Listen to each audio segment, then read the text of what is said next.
ભલે હું જેલમાં ગુજરાત કહું પણ આ આદિવાસીઓ છે ને એ મારા પરભાવના પિતરાય છે. ક્યાં બાત. તો જિંદગી મારી મોટા મોટી ભૂલ કહેવાય. પહેલે કદમ પર ઠોકર ખાઈ એવી કે લાઈન જ ખોટી લીધી. એટલે મેઘાણી છે, મુનશી છે, ધૂમકેતુ છે, એ બધાના પુસ્તકો મારા ઘરમાં હડફેટે ચડે એમ કૂચાલ. એ તો પીવાનો શોખીન મારા માટે બોટલ તૈયાર રાખશે. તો શું કામ તમે કહો છો આવું? જેટલું સુખ આપ્યું એટલું એક્ઝેક્ટલી દુઃખ પણ આપ્યું. મને સુખ આપ્યું, ધન આપ્યું, ઇજ્જત આપી, એ બધું પણ આ ભાઈએ ટ્રાય કરીને અંતિમત ભાઈ હારી ગઈ. ભાઈ મારી બાપે પણ માગી પણ એમાં 2-2.5 વર્ષ મારા માનસિક પરિતાપમાં ગયા. એ માણસનો એવો ગપોડી હતો. ગપોડી છે તો પછી ખબર. ચિત્રકારો નામે એવું હતું, એ ગપાના મારે કોઈ મેગેઝિન લઈ જાઓ. અત્યારે તો જે હોય તે એને ત્યાં દિનેશ ઠાકુર આવેલા એક એક્ટર. NSD ના પાસ આઉટ. હા, કોના બાબા? NSD, हाँ, નેશનલ સ્કૂલ ઓફ ડ્રામાના. એટલે એની જે ખાસ સ્ટાઇલ છે ને મક્ખબા ઉલ્લોડાની, હો હમ તો ગયે કામ છે એમ કહીને એણે કીધું બન ગઈ તો ક્યાં કરે. એના અનુવાદો થયા હિન્દી ને અંગ્રેજી ને બીજી Film- ભાષાઓમાં. એની ફિલ્મો બની, Serial બની, હા. એની સિરિયલ્સ 2 બની. વાર બની. મારે તમારું સારું જ બોલવું જોઈએ પણ તોય પૂછું છું એટલે ફ્રેન્કલી કહું છું મને બહુ સંતોષ થયો નથી. રજનીકાંત પંડ્યાને મેં છેતરા વાત સાચી, પણ એમાંથી ગુજરાતી સાહિત્યને એક સારી નવલકથા મળી. નમસ્તે. જલસો પોડકાસ્ટના એક ઓર એપિસોડમાં આપનું સ્વાગત છે. આજનો એપિસોડ વિશેષ છે. આજે હું એક એવા વ્યક્તિત્વ સાથે સંવાદ સાધવાનો છું કે જે ગુજરાતી સાહિત્યનું ઉત્કૃષ્ટ નામ છે. આમ પેલી પરંપરા છે ને કે કોઈક બહુ જ વિશેષ વ્યક્તિત્વનું, મહાગુરુનું નામ લેતા પહેલાં કાનની બોટ પકડવી પડે. ગુજરાતી સાહિત્યમાં જ્યારે આ સર્જકનું નામ લેવામાં આવે ત્યારે કાનની બૂટ પકડવી પડે તેટલું સશક્ત સર્જન તેમણે કર્યું છે. તેમની કૃતિઓ અત્યંત લોકપ્રિય રહી છે. તેમની કોલમ્સ સમાજમાં અતિશય પ્રભાવ પાડનારી અને ખૂબ લોકપ્રિય રહી છે. હું જેમની વાત કરી રહ્યો છું તે સર્જક છે આદરણીય શ્રી રજનીકુમાર પંડ્યા. કેટલી બધી બળકટ, કેટલી બધી સશક્ત કૃતિઓ આપી છે. તેમની રચનાત્મકતાએ માત્ર ગુજરાતી ભાષા, ગુજરાતી સાહિત્ય નહીં, ગુજરાતી સમાજ જીવનને પણ એક સ્તર ઊંચું ઉઠાવ્યું છે. એ ચાહે કુંતી હોય કે પુષ્પદાહ હોય કે તેમની કેટલીક શ્રેષ્ઠ વાર્તાઓનું સર્જન હોય. કઈ રીતે કુંતી બની જે તેમને ખૂબ લોકપ્રિયતા તો અપાવી ગઈ, સુખ તો અપાવી ગઈ, પણ થોડુંક દુઃખ પણ અપાવી ગઈ. પુષ્પદાહ જેવી નવલકથાનું સર્જન કેવી રીતે થયું? ફરેબ નવલકથા પાછળ મૂળ કહાણી શું હતી? તેમના જીવન ચરિત્રોમાં કોનું જીવન ચરિત્ર તેમને અતિશય પ્રભાવક અને દિલની નજીક લાગ્યું છે? ગુજરાતી ભાષા અને સાહિત્ય ઉપરાંત ફિલ્મો વિશે, હિન્દી ફિલ્મો વિશે પણ તેમની હથોટી છે. તે તેમનો રસનો વિષય છે. આ બધી જ વાતો જાણીશું આજે શ્રી રજનીકુમાર પંડ્યા પાસેથી. હું ખૂબ ઉત્સાહિત છું, આનંદિત છું. આપ સૌનું સ્વાગત છે જલસોના આ એપિસોડમાં. પધારો. નમસ્કાર સર. નમસ્તે. નમસ્કાર. બહુ જ આનંદ, બહુ જ દિલથી આપને સૌથી પહેલાં તો પ્રણામ કરું છું, વંદન કરું છું. અને હું આજે એટલો બધો ઉત્સાહિત છું, એટલો બધો આનંદિત છું આજની આ ક્ષણે કે હું તમારી સાથે વાત કરી રહ્યો છું. જલસો પોડકાસ્ટ. હું પણ એટલો જ ઉત્સુક છું વાત જી કરવા જી માટે. જી બિલકુલ. જલસો પોડકાસ્ટના આજના એપિસોડમાં આપનું ખૂબ સ્વાગત છે. અમે બહુ જ દિલથી, ખૂબ વંદનથી, ખૂબ પ્રેમ અને આવકાર, આદરથી આપને આવકારીએ છીએ. રજનીકુમાર પંડ્યા એક એવું નામ છે કે ગુજરાતી સાહિત્યમાં પાપા પગલી ભરતા હોય, સ્થાપિત થઈ ચૂક્યા હોય, ઉભરતા હોય, કંઈક થોડું ઘણું આછું ઓછું લખ્યું હોય, એ દરેકે આ નામ પેલા ક્લાસિકલ સંગીતની પરંપરા પ્રમાણે આ નામ બોલવું હોય તો કાન પર હાથ મૂકવા પડે. અને એટલું બધું સદ્ધર, એટલું બધું સક્ષમ, એટલું બધું બળકટ કામ તમે કર્યું છે. ગુજરાતી સાહિત્યને તમે શબ્દથી જે પોંખ્યું છે, તમારી કૃતિઓથી, તમારી રચનાત્મકતાથી જે રીતે તમે એને અજવાળ્યું છે, મને લાગે છે ગુજરાતી સાહિત્યમાં આટલું બધું દળદાર કામ બહુ ઓછું થયું છે. કેટલાક જૂ જેવા આપણી પાસે સાહિત્યકારો છે જેમણે આટલું બધું પ્રમાણમાં એટલે ક્વોન્ટિટી અને ક્વોલિટીમાં આટલું બધું કામ કર્યું હોય. આભાર. અમને ખૂબ આનંદ છે ફરી એક વખત. આ વાતે જ મને તો બહુ અંદરથી બહુ જ ઉમળકો જાગે છે કે હું એક એવા વ્યક્તિની સામે બેસીને આજે વાર્તાલાપ કરવાનો છું કે જેમની આઈડિયલી તો જેમના પગ પાસે બેસીને આ વાત કરવી જોઈએ. Thank you very much for joining us sir. આમ તો ઘણા બધા સવાલો છે. આપની એક ખૂબ જ લાંબી, દીર્ઘ અને ખૂબ અદ્ભુત સફર છે. છતાં હું આ સવાલ આઈડિયલી તો કદાચ આ સંવાદના અંતમાં પૂછાવવો જોઈએ, પણ મારે પહેલો પૂછી લેવો છે. મને આ સવાલથી જ એમ થયું કે મારે શું પહેલું પૂછવું, એવું હું બહુ તૈયારી કરતો હતો. ત્યારે મને એમ થયું કે આ સવાલથી કદાચ વધારે ઉત્તમ બીજો કોઈ સવાલ નથી. આપને જેમ ઈચ્છા હોય પૂછો, મને કશો વાંધો નથી. હું મેન્ટલી પણ તૈયાર છું. બિલકુલ. બીમાર છું પણ માનસિક રીતે હું સક્ષમ છું. Thank you for joining us sir. Pandya સાહેબ, મારે પહેલું પૂછવું છે સાહિત્યમાં. રજનીકુમાર કયો? ચોક્કસથી. રજનીકુમાર કહેતા મને એમ લાગે છે કે હું એકદમ અનાદર કરું છું, એટલે હું સર કહીશ. જી સર, સૌથી પહેલું પ્રશ્ન આ છે કે આટલી સુદીર્ઘ કારકિર્દી, આટલું બધું લખાણ, આટલા બધા દાયકાઓની સફર, ઉંમરના પડાવે રજનીકુમાર પંડ્યાને શું લાગણી થાય છે? જો હું એમ પૂછું કે હવે જ્યારે સાહિત્યની આ સફરે, આ ઉંમરે તમે પહોંચ્યા છો, ત્યારે મનની લાગણીઓ કેવી છે? શું ચાલી રહ્યું છે મનમાં? બહુ સરસ સવાલ પૂછ્યો છે. પ્રારંભમાં આ પ્રશ્ન પૂછ્યો એ બહુ સારું કર્યું. કારણ કે મારો જન્મ 1938 જુલાઈ, એને મારું વતન જેતપુર. મારા પિતાજી હતા સરકારી અમલદાર એ વખતે, બ્રિટિશ ગવર્મેન્ટમાં, આઝાદી મેળા પહેલાં, અને પછી પણ 2 વર્ષ રહ્યા.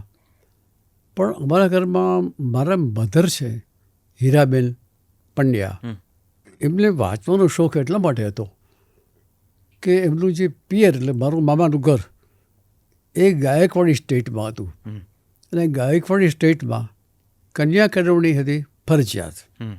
કોઈ પણ કન્યા ત્યાં ભણી હોય, રહી હોય, ત્યાંથી ભલે બીજા કોઈ પ્રદેશમાં આવે, પણ એને અમુક ભણતર મળ્યું જ હોય. ને બીજા રાજ્ય એવું નહોતું.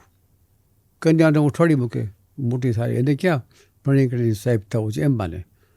પણ ગાયકવાડી રાજ્યમાં, એટલે કે અમરેલીના વિસ્તારમાં, બરોડા આ તરફ જો હતો, એમાં એવું નહોતું. એટલે મારી બા ભણ્યા, અને મારા બા ભણ્યા ત્યારે એને વાંચનનો શોખ બહુ હતો. મારા પિતા સાહિત્યને ચાહતા હતા, પણ એને વાંચવાનો સમય, અને વહીવટને સારી પોસ્ટ પર હતા. ઘરમાં માણસ ટુકડો હોય, નોકર ચાકર હોય, આ છે તે છે. એટલે ફાધરનું ટાઈમ વહીવટમાં જાય, પણ એને સાહિત્યનો શોખ ખરો. પણ મારી બા તો નિસ્તર પુસ્તકો લાવીને વાંચે.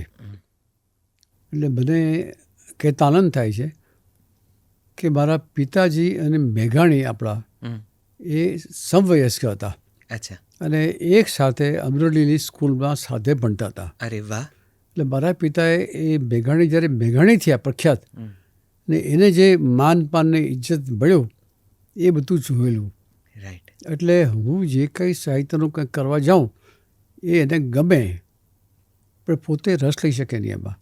પણ એમ કે મને રંજુ કહેતા ઘરમાં. રજનીકાંત, મૂળ નામ રજનીકાંતમાંથી મેં રજનીકુમાર કરી નાખ્યું. મારા ફાધર કહેતા કે રંજુ, જોયું મેઘાણી કેટલું મોટું નામ. મારા મિત્ર હતા, એની જન્મસ્થળ એક જ, અને સાથે ભણતા હતા અમરેલીમાં. એટલે એમ કહીને છૂપું ઇન્જેક્શન આપતા હતા મને કે સાહિત્યકારનું ઇજ્જત હોય છે સમાજમાં, એથી વધારે એક્ટિવ કંઈ થઈ શકે નહીં. પણ મારી બા તો વાંચવાના બહુ શોખીન. એટલે મેઘાણી છે, મુનશી છે, ધૂમકેતુ છે, એ બધાના પુસ્તકો મારા ઘરમાં હડફેટે ચડે એમ કૂદ ચાલે, એટલો વાંચવાનો શોખ. એ પોતે લખી શકતા નહીં, લખવાનો શોખ નહોતો, અને એ ફેકલ્ટી હતી પણ નહીં, પણ બહુ પ્રેમ હતો સાહિત્ય માટે. એને કારણે મારા ઘરમાં મને અને મારા મોટાભાઈ 5 વર્ષ ગુજરી ગયા હવે તો, એટલે વાંચવાની લગની લાગી. એટલે એ સંસ્કાર મળ્યા. અને પછી તો મોટો ગયો, એટલે સ્કૂલમાં ગયો, હાઈસ્કૂલમાં ગયો, એટલે લાઇબ્રેરીમાંથી વાંચવાના પુસ્તકો લઈ આવીએ અમે. મારા પિતાજી તો મને ગમતા હોય એવા પુસ્તકો મંગાવી પણ દે, બાળકોના, બાલજીવન, રમકડું મેગેઝિન આવતા મારા અનપણમાં, તો મારા ફાધર મંગાવી દે. એટલે સાહિત્યનો શોખ પોષાતો ગયો. પણ પોષાઈને લેખક થવાની વખત કોઈ કલ્પના નહોતી. એટલે એ રસ લઈ ગયા. મારો દીકરો રંજુ એટલે બધે પોષણ મળે સાહિત્યમાં એવું કરતા હતા. મારા મોટાભાઈને પણ શોખ હતો થોડો ઘણો, પણ એ ઊંડા વિતરણ મને રસ પડ્યો લેખનમાં. એટલે હું અગડમ બગડમ પણ લખવાની કોશિશ કરું. આ પ્રકારની મારો ઉછેર થયો. અને સ્કૂલમાં પણ લોકો એવી રીતે મને જાણે કે આ છોકરો છે એ લખવાનો શોખીન છે, એટલે નાનું મોટું લખવાનું કામ હોય એ મને સોંપે. હું લેસન પણ સારું કરું. અને ગાવાનો પણ શોખ હતો. હા, એટલે આપણા બલધર ઉદાસ છે આપણા, એ મારાથી 4-5 વર્ષ પાછળ હતા કોલેજમાં. મારું વતન જેતપુર. બરાબર. પેલા ગામડાઓમાં 2-3 વર્ષ પસાર કર્યા અમે ફાધરની નોકરીને કારણે. પછી કાયમી મુકામ આવ્યો મારો જેતપુર છે મારું વતન. બરાબર. રાજકોટ જિલ્લામાં. એટલે એમાં કંઈક ગાવાનું હોય કે લખવાનું હોય તો મને સોંપાય. પણ એ વખતે કોઈને એવો વિચાર ન આવ્યો, કમનસીબે, કે એને આર્ટ લાઈન લેવડાવીએ, એટલે એને સાહિત્યની લાઈન લેવડાવીએ એવો વિચાર કોઈને આવ્યો નહીં. સારું છે, શોખ છે, શોખ છે, શોખ છે એમ કયા કરે. પણ આ શોખને આગળ જતાં એવી એક નેક દેવાય કે જેમાં સાહિત્ય જ માત્ર હોય એવું ન બન્યું. એ વખતે એક જ વ્યાખ્યા હતી નિષદભાઈ, કે ભણી ગણીને મેટ્રિક અથવા વધુમાં વધુ ગ્રેજ્યુએટ થાય અને દાળ રોટલો મળી રહે એટલું ભણાવવું. એ વખતે કઈ લાઈન લેવડાવી એવો કોઈ ભેદ નહોતો. એટલે નોકરી તો કે ભાઈ મેટ્રિક, એટલે હું એસએસસી પછી થયું, પહેલાં મેટ્રિક હતું. રાઈટ. એમાં એને નોકરી મળે એવું ભણાવવું. પણ આની રુચિ છે માટે એ લાઈન લેવડાવો એ આઈડિયા કોઈને હતો નહીં. એ જમાનામાં સાર્વત્રિક આઈડિયા બરાબર કોઈને હતો નહીં. એટલે મને એણે બીકોમ બનાવ્યો. ભણતો તો ત્યારે કીધું ને કે મંદર ઉદાસ બધા મારી સાથે હતા. એ ગાય એ તો ગઢવી, એટલે ગાવાનું એનામાં બ્લડમાં જ હોય. પણ સાહિત્યનું ખાલી મારા એકલા બ્લડમાં હતું. એટલે હસ્તલિખિત મેગેઝિન બહાર પાડવો હોય સોંપો રજનીકવારને, એમ જ ચાલતું હતું. એટલે 2-3 મેગેઝિન પણ બહાર પડેલા મારી સ્કૂલ લાઈફમાં.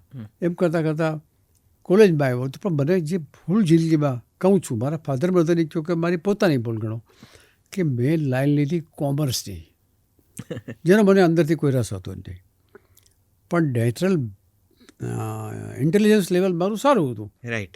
એટલે એમાં હું પાસ તો થઈ જાઉં, બીજા નાપાસ થાય એમાં હું પાસ થઈ જાઉં.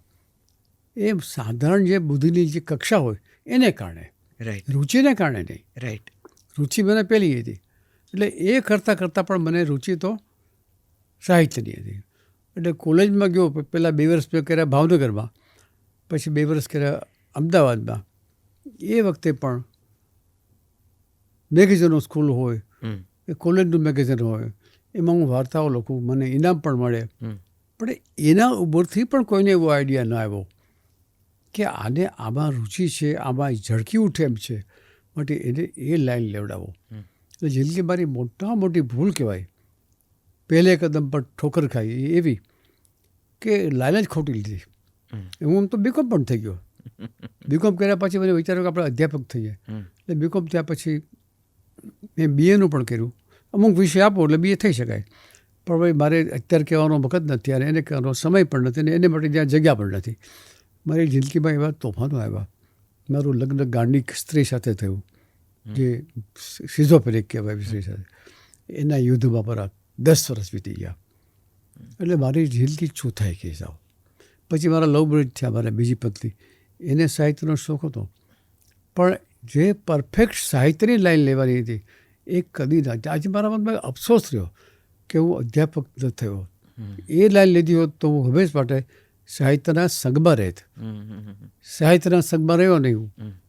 એટલે જે મારું લખવાનું ચાલ્યું એ ખોડંગાતું ચાલ્યું, સળંગ ન ચાલ્યું.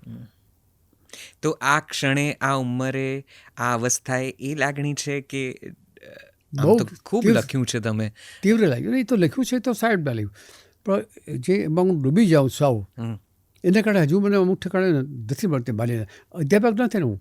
અચ્છા, એ રંજ હજી એ રંજ આજે પણ રહે છે. આજે પણ રહે છે. કે કેટલા બધા માન અકરામ, કેટલા બધા ખિતાબો, બિરુદો, કેટલા બધા સન્માનો મળ્યા, કેટલી બધા પુસ્તકો લોકપ્રિય થયા, તમારી લોકપ્રિયતા કરતાં ગણના સાહિત્યકારોના જી ઉપલા દરજ્જામાં થાય છે.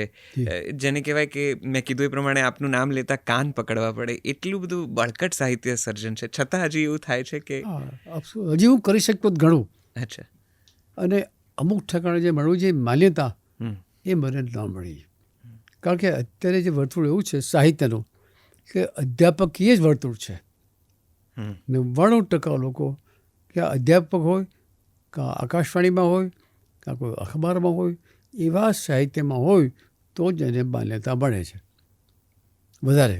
અને એ નહીં હોવાનું નુકસાન મને બહુ થયું છે, બહુ નુકસાન થયું છે. પણ છતાં પણ અંદરથી એવો ત્રણખો હતો ભાઈ કે લખતો રહ્યો. ને એમાં મને ઇનામ બહારના સાહિત્ય અકાદમીનું જે કહેવાય કેન્દ્રીયનું એ મને ભણતા રહી ગયું છેલ્લે. કારણ કે એની સાથે જે બીજું મુકાયેલું પુસ્તક એ નારાયણ દેસાઈનું હતું. હવે એનું નામ હોય ત્યારે મારું નામ તો પછી કોઈ લે જ નહીં. એટલે એ એના જે કહેવાય કેન્દ્રીય સાહિત્ય અકાદમીનું એ મળતા રહી ગયું. કારણ કે મારી સાથે મુકાયેલા બીજા એ નારાયણ દેસાઈ એટલે એને હું આંબી જ નહીં શકું. એટલે કે એ લોકોએ એમ દલીલ કરી મારા નિર્ણાયકોએ કે રજનીકુમાર પંડ્યાનું સાહિત્ય છે, કુંતી મારી હતી મલકારે વખતે, કે આ સર્જનાત્મક છે. નારાયણ દેસાઈ છે એણે પિતા વિશે પોતાના વિશે લખ્યું છે, એટલે એ ચરિત્ર છે. અને ચરિત્ર કરતાં હંમેશા એક દરજ્જો ઊંચું સર્જનાત્મક સાહિત્ય, ક્રિએટિવ લિટરેચર. રાઈટ. પણ તો એ દલીલ કોઈની ચાલી નહીં. એ કહી શકું છું આજ મારી પાસે કોણ નામ છે. 3 નિર્ણાયકો હતા કેન્દ્રીય વખતે. મોહમ્મદ બાકડ જે મારા ગુરુ કહેવાય, જોસેફ મેકવાન જે મારો પરમ મિત્ર અને મારો એપ્રિશિએટર હતો, મને બહુ ચાહતો હતો જોસેફ. ત્રીજા હતા ચંદ્રકાંત મહેતા દિલ્હીવાળા, એને હું બહુ ઓળખું નહીં, પણ એ બધા મને જ્યારે 3 હતા નિર્ણાયકો, 2 તો મારા અંગત બહુ મને ચાહનારા એટલે મારા સાહિત્યને ચાહનારા હતા. એ લોકો રજૂઆત મને આગલે દિવસે એમનો ફોન આવ્યો મહેન્દ્રભાઈ ભગવત બાકડનો કે પેંડા તૈયાર રાખજો. શાના તો એ તમને 2 દી પછી ખબર પડશે. તો બીજી વખતે ફોન આવ્યો જોસેફ મેકવાનનો, એ તો પીવાનો શોખીન, મારા માટે બોટલ તૈયાર રાખશે. તો શું કામ તમે કહો છો આવું? એ તમને 2 દી પછી ખબર પડશે. ત્યાં સુધી પહોંચી ગયેલો, પણ કમનસીબ એવા કે ભોળભાઈ પટેલ જે હતા એ હતા કન્વીનર એ એકેડેમિક કમિટીના. એમણે કહ્યું ભાઈ આ નારાયણ દેસાઈને પહેલાં દેવું પડે આપણે, રજનીકુમાર તો કાલ મેળવશે એને, નાની ઉંમર છે ને કાલ મળશે, આ તો વયોવૃદ્ધ માણસ છે. એટલે એમાં ઉંમરનો ક્રાઇટેરિયા જ્યારે રેડ્યો અને એ મોટા માણસના પુત્ર મહાદેવ દેસાઈના એ લાયકાત બહુ મોટી આવી ગઈ. એને ખોટું મેળવ્યું હતું, લાયક હતા બરાબર છે. પણ હંમેશા એક સમજી લો કે ચરિત્રાત્મક સાહિત્ય અને ક્રિએટિવ લિટરેચર કલ્પનોત્થ માં વધારે ઊંચું સ્થાન સર્જનાત્મકમાં ક્રિએટિવનું કહેવાય. બરાબર છે. એ પોતાના ચરિત્ર લખ્યું, પોતાના પિતાનું સારી વાત છે, સારું લખ્યું, અદ્ભુત છે. પણ જ્યારે નિર્ણય કરવાનો હોય ત્યારે એ ન જોવાય. તો આટલી સુદીર્ઘ સફરમાં નસીબનો ખેલ બહુ મોટો જુઓ છો, નસીબની બલિહારી. બાકી મને ગુજરાત સાહિત્ય અકાદમીના 5 એવોર્ડ મળ્યા. જી. પરિષદના મને 3 એવોર્ડ મળ્યા. મને સ્ટેટ્સમેન કલકત્તાનો એવોર્ડ મળ્યો. ઉપરાંત મને બીજા અનેક મળ્યા. સવિતા વાર્તાની મને 2 ચંદ્રક, કુમારચંદ્રક મને મળ્યો છે. આ બધા સર્વોચ્ચ કહેવાય. એમાં કુમારને બહુ મોટું મૂલ્ય. કુમાર તો બહુ મોટું એ બધા મળ્યો. પણ પેલું જે નથી મળ્યું એની ફરિયાદ રહ્યા કરે છે ને એ કે હતી લાયક તો મારું નામ સૂચવાઈ ગયેલું. 3માંથી 2 નિર્ણાયકો મને ખાનગીમાં સમાચાર આપે છે, છતાં નથી મળતું. એટલે મોઢામાં આવેલો કોળિયો છીનવાઈ ગયો એવું લાગે. તો આમ જેટલો નાનો આછો ઓછો મને તમારા જીવનનો પરિચય છે એ પ્રમાણે આપણે આ મુલાકાત સિવાય પણ ક્યારેક મળ્યા છીએ અને થોડીક વાતો કરી છે. એના સંદર્ભે કહું છું કે જીવન ઘણું બધું આમ સફળતા અને પીડા કે દુઃખ કે જીવનના સંઘર્ષોની સમાંતરે ચાલતું રહ્યું છે. એક બાજુ તમારી કોઈક નવલકથા કે કોઈક વાર્તા અતિશય લોકપ્રિય થાય, કેટલીક બાજુ તમારી કોલમ તરીકે ખૂબ ચાલે, કામ ખૂબ મળે, ખૂબ બધા ચંદ્રક, આ બાજુ વ્યક્તિગત જીવનના સંઘર્ષો ચાલ્યા કરે. એ હા, એ પહેલું બહુ મોટો સંઘર્ષ. એ પહેલું લગ્ન હોય કે પછી વચ્ચે આખો પેલો 10 બેંકનો, વર્ષ ગયા મારા એમાં. હા, પછી પાછું પેલો એક કેસ, બેંકવાળી આખી ઘટના થઈ, પછી પાછી કુંતીવાળી આખી ઘટના થઈ. કઈ રીતે જુઓ છો મારી નસીબને? અને જિંદગીમાં નાટકીયતા બહુ છે. હમ. નાટકીય તત્વ મારી જિંદગીમાં ઘણું છે. હમ. અણધારેલી ઘટના બને, ન ધાર્યો હોય એવો લાભ પણ થાય, ન ધારે હોય એવો કોળિયો છીરવાઈ ગયો હોય, એવું પણ બહુ બન્યું છે. કારણ કે જિંદગીનો રંગ છે. મારી જિંદગી આ રીતે છે એનું કોઈ મારા હાથમાં કાંઈ નથી. ક્યાંક મારી ભૂલ, ક્યાંક મારો કિસ્મત, અને હું કિસ્મતવાદી નથી, પણ કંઈક એવો ખેલ તો છે જ, એવું માનું છું. અને એ બધા જે સંઘર્ષ, સફળતા, આ જે સમાંતરે ચાલતું જીવન, સફળતા અસફળતા, સંઘર્ષ બધું જે ચાલ્યું, એ સર્જનાત્મક રીતે હા, બહુ કામમાં આવે છે. કામમાં આવ્યું કે કામમાં આવે. અદ્ભુત. આ કુંતલની વાત મેં થોડીક તમને કરી હતી. જી. કેટલું સારું, ઉત્તમમાં ઉત્તમ માનવીય કૃત્ય મેં કર્યું, અને એ મને કેવું ડળ્યું, એ થોડીક વાત તમને કંઈ મેં કરી હતી. હાજી, આપ ફરી કરશો તો પણ અમને આનંદ. કુંતી આપની અતિશય, એટલે ગુજરાતી સાહિત્યની કેટલીક પરમ શ્રેષ્ઠ કૃતિઓ ગણાય, એમાં સ્થાન પામે. એટલી બધી સેલિબ્રેટેડ, એના અનુવાદો થયા હિન્દી ને અંગ્રેજી ને બીજી ભાષાઓમાં, એની ફિલ્મો બની, એની સિરિયલ્સ બની. 2 વાર બની. હું જો ભૂલ ના કરતો હોઉં તો દેવાનંદ સાહેબે પણ તમારી પાસે આ સ્ક્રિપ્ટ પત્ર લખીને માગી હતી, આપ મળવા ગયા હતા ને બધું. એટલે કુંતીએ અઢળક નામના આપી, અને ગુજરાતી સાહિત્યને પણ એક દરજ્જો, કદાચ હું જો મારી બહુ ઓછી અલ્પમતી સાથે મારા એવું કહેવું છે કે કુંતીએ ગુજરાતી સાહિત્યને પણ એક પગથિયું, 2 પગથિયા ઉપર લીધી છે. અને છતાં આપને એમાં ઘણા એવા માઠા અનુભવો થાય. એના વિશે વાત. એની ટૂંકી વાત કરું તમને કે મારી કોલમ ચાલતી હતી ગુજરાત સમાચારમાં, અને કોલમ ચાલતી હોય એટલે વાંચવાના પત્રો જે આવે એમાં મારું સરનામું ન હોય. કોલમ નીચે હવે આપતા હશે, એ વખતે કોલમ નીચે રાઇટરનું નામ હોય. પણ રાઇટરને કોઈ મળવું હોય તો એનો સંપર્ક સૂત્ર ન આપ્યું હોય. એટલે જે પત્રો વાંચકોના આવે, ચાહકોના આવે, એ ગુજરાત સમાચારમાં એક ટોપલીમાં પડ્યા હોય, ઠવલાયેલા. ત્યાં અમારો કોઈ માણસ કે હું ક્યાંક પોતે ગયો, યા કોઈ મારો મિત્ર ગયો હોય, એટલે મારા પત્ર જે આવ્યો હોય અમને વીણીને આપે કે તમારો પત્ર આવ્યો છે ગુજરાત સમાચારમાં. કારણ કે મારું સરનામું તો હોય નહીં. જે વાચકને કોઈને પત્ર લખવો હોય તો એ સીધો લખે રજની કુમાર પંડ્યા, કેરો ગુજરાત સમાચાર. ગુજરાત સમાચારની બહુ સારી પ્રથા એ હતી કે પત્રો ગુમ ન કરે, રાખી મૂકે એક તરફ.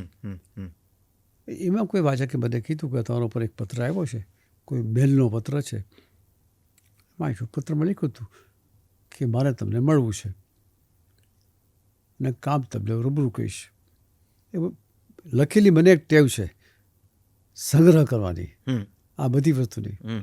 એ બેલ પછી એમાં વાત લાંબી થાય એટલે હું તને ટૂંકામાં કહું છું. જી. મને પત્ર લખ્યો, પછી મને બોલાવ્યા, એટલે મને મળવા આવ્યા. એ બાઈ મધ્યમ વયના હતા, 45 વર્ષની આસપાસના એ વખતે. એટલે મારી ઉંમર એ જ હતી કે નાની હશે. મને કે તારું કામ છે કે હું કુંવારી હતી ત્યારે મને એક બાળક જન્મેલું. એ બાઈએ મને કીધું હું જ્યારે કુંવારી હતી ત્યારે મને એક બાળક જન્મેલું. એ બાળક મારી મરજી વગર સ્વીડનમાં દત્તક અપાઈ ગયું સ્વીડનમાં. કારણ કે એ વખતે કુંવારી માતા પોતાના બાળકને રાખે એ એલાઉડ નહોતું વકુડાતું. કારણ કે એનો બાપ જોઈએ, અને બાપ વગર એને પાપ ગણાતું. બહુ વર્ષોથી ત્યાં વાત 85ની વાત છે, હજી જરાક પ્રગતિશીલ થઈ ગયું, પણ એ વખતે તો હતું જ એવું. એટલે કે આશ્રમમાં ગઈ ને ત્યાં બાળક જન્મ આપ્યો. પછી એ લોકોએ મને પૂછ્યા વગર એક દિવસ બાળકને સ્વીડનના કોઈ દંપતી આવ્યા હતા એને દત્તક આપી દીધું. હવે બાળકને મારે વળવું છે. એ બાળક તો મોટું થઈ ગયું. હવે એને વાત મને કહી, બહુ જૂની વાત. એટલે કે એ વખતે બાળક મોટું થઈ ગયું હશે, 15-17 વર્ષનું. હવે એ બાળકને એકવાર મારે જોવું છે. એ મોટો થઈ ગયો, સ્વીડન પહોંચી ગયો. એનું નામ મને એટલું મળ્યું છે, એનું નામ એલન છે, ALLEN. એલન. ત્યાં પણ એનો પત્તો મારી પાસે નથી, સરનામું, ફોન નંબર કશું નથી મારી. એ વખતે તો આ ઈમેલ જેવું કંઈ હતું નહીં. કે મને કે તમને એની એકવાર મુલાકાત કરાવી દો. તો બેન મારી હેસિયત શું, હું તો એક લેખક છું. એ વખતે હું મેઘ મેનેજર હતો. એ વખતે હું બીકોમ થઈ ગયો ભૂલથી, એટલે હું મેઘ મેનેજર હતો. અધ્યાપક હોત તો જુદી વસ્તુ હતી. એ વખતે હું તો એ બેન મારું કામ નથી આ. તો તમે આપ કરો. બહુ રોજ હટ પકડી મારી પાસે આવે. ત્યારે મને એમ થયું કે આ વાત હું હરકિશન મહેતાને કરું, ચિત્રલેખાના તંત્રીને. કારણ કે એ સ્વીડન જઈ આવેલા. આ બધા મારા મિત્રો, તારક મહેતા, હરકિશન મહેતા, એ બધા મારા મિત્રો. હરકિશન મહેતાને મેં કાગળ લખ્યો કે ભાઈ એક, કારણ કે એ વખતે ફોન બહુ ઇઝી નહોતા. આ વાત કરું તમને હું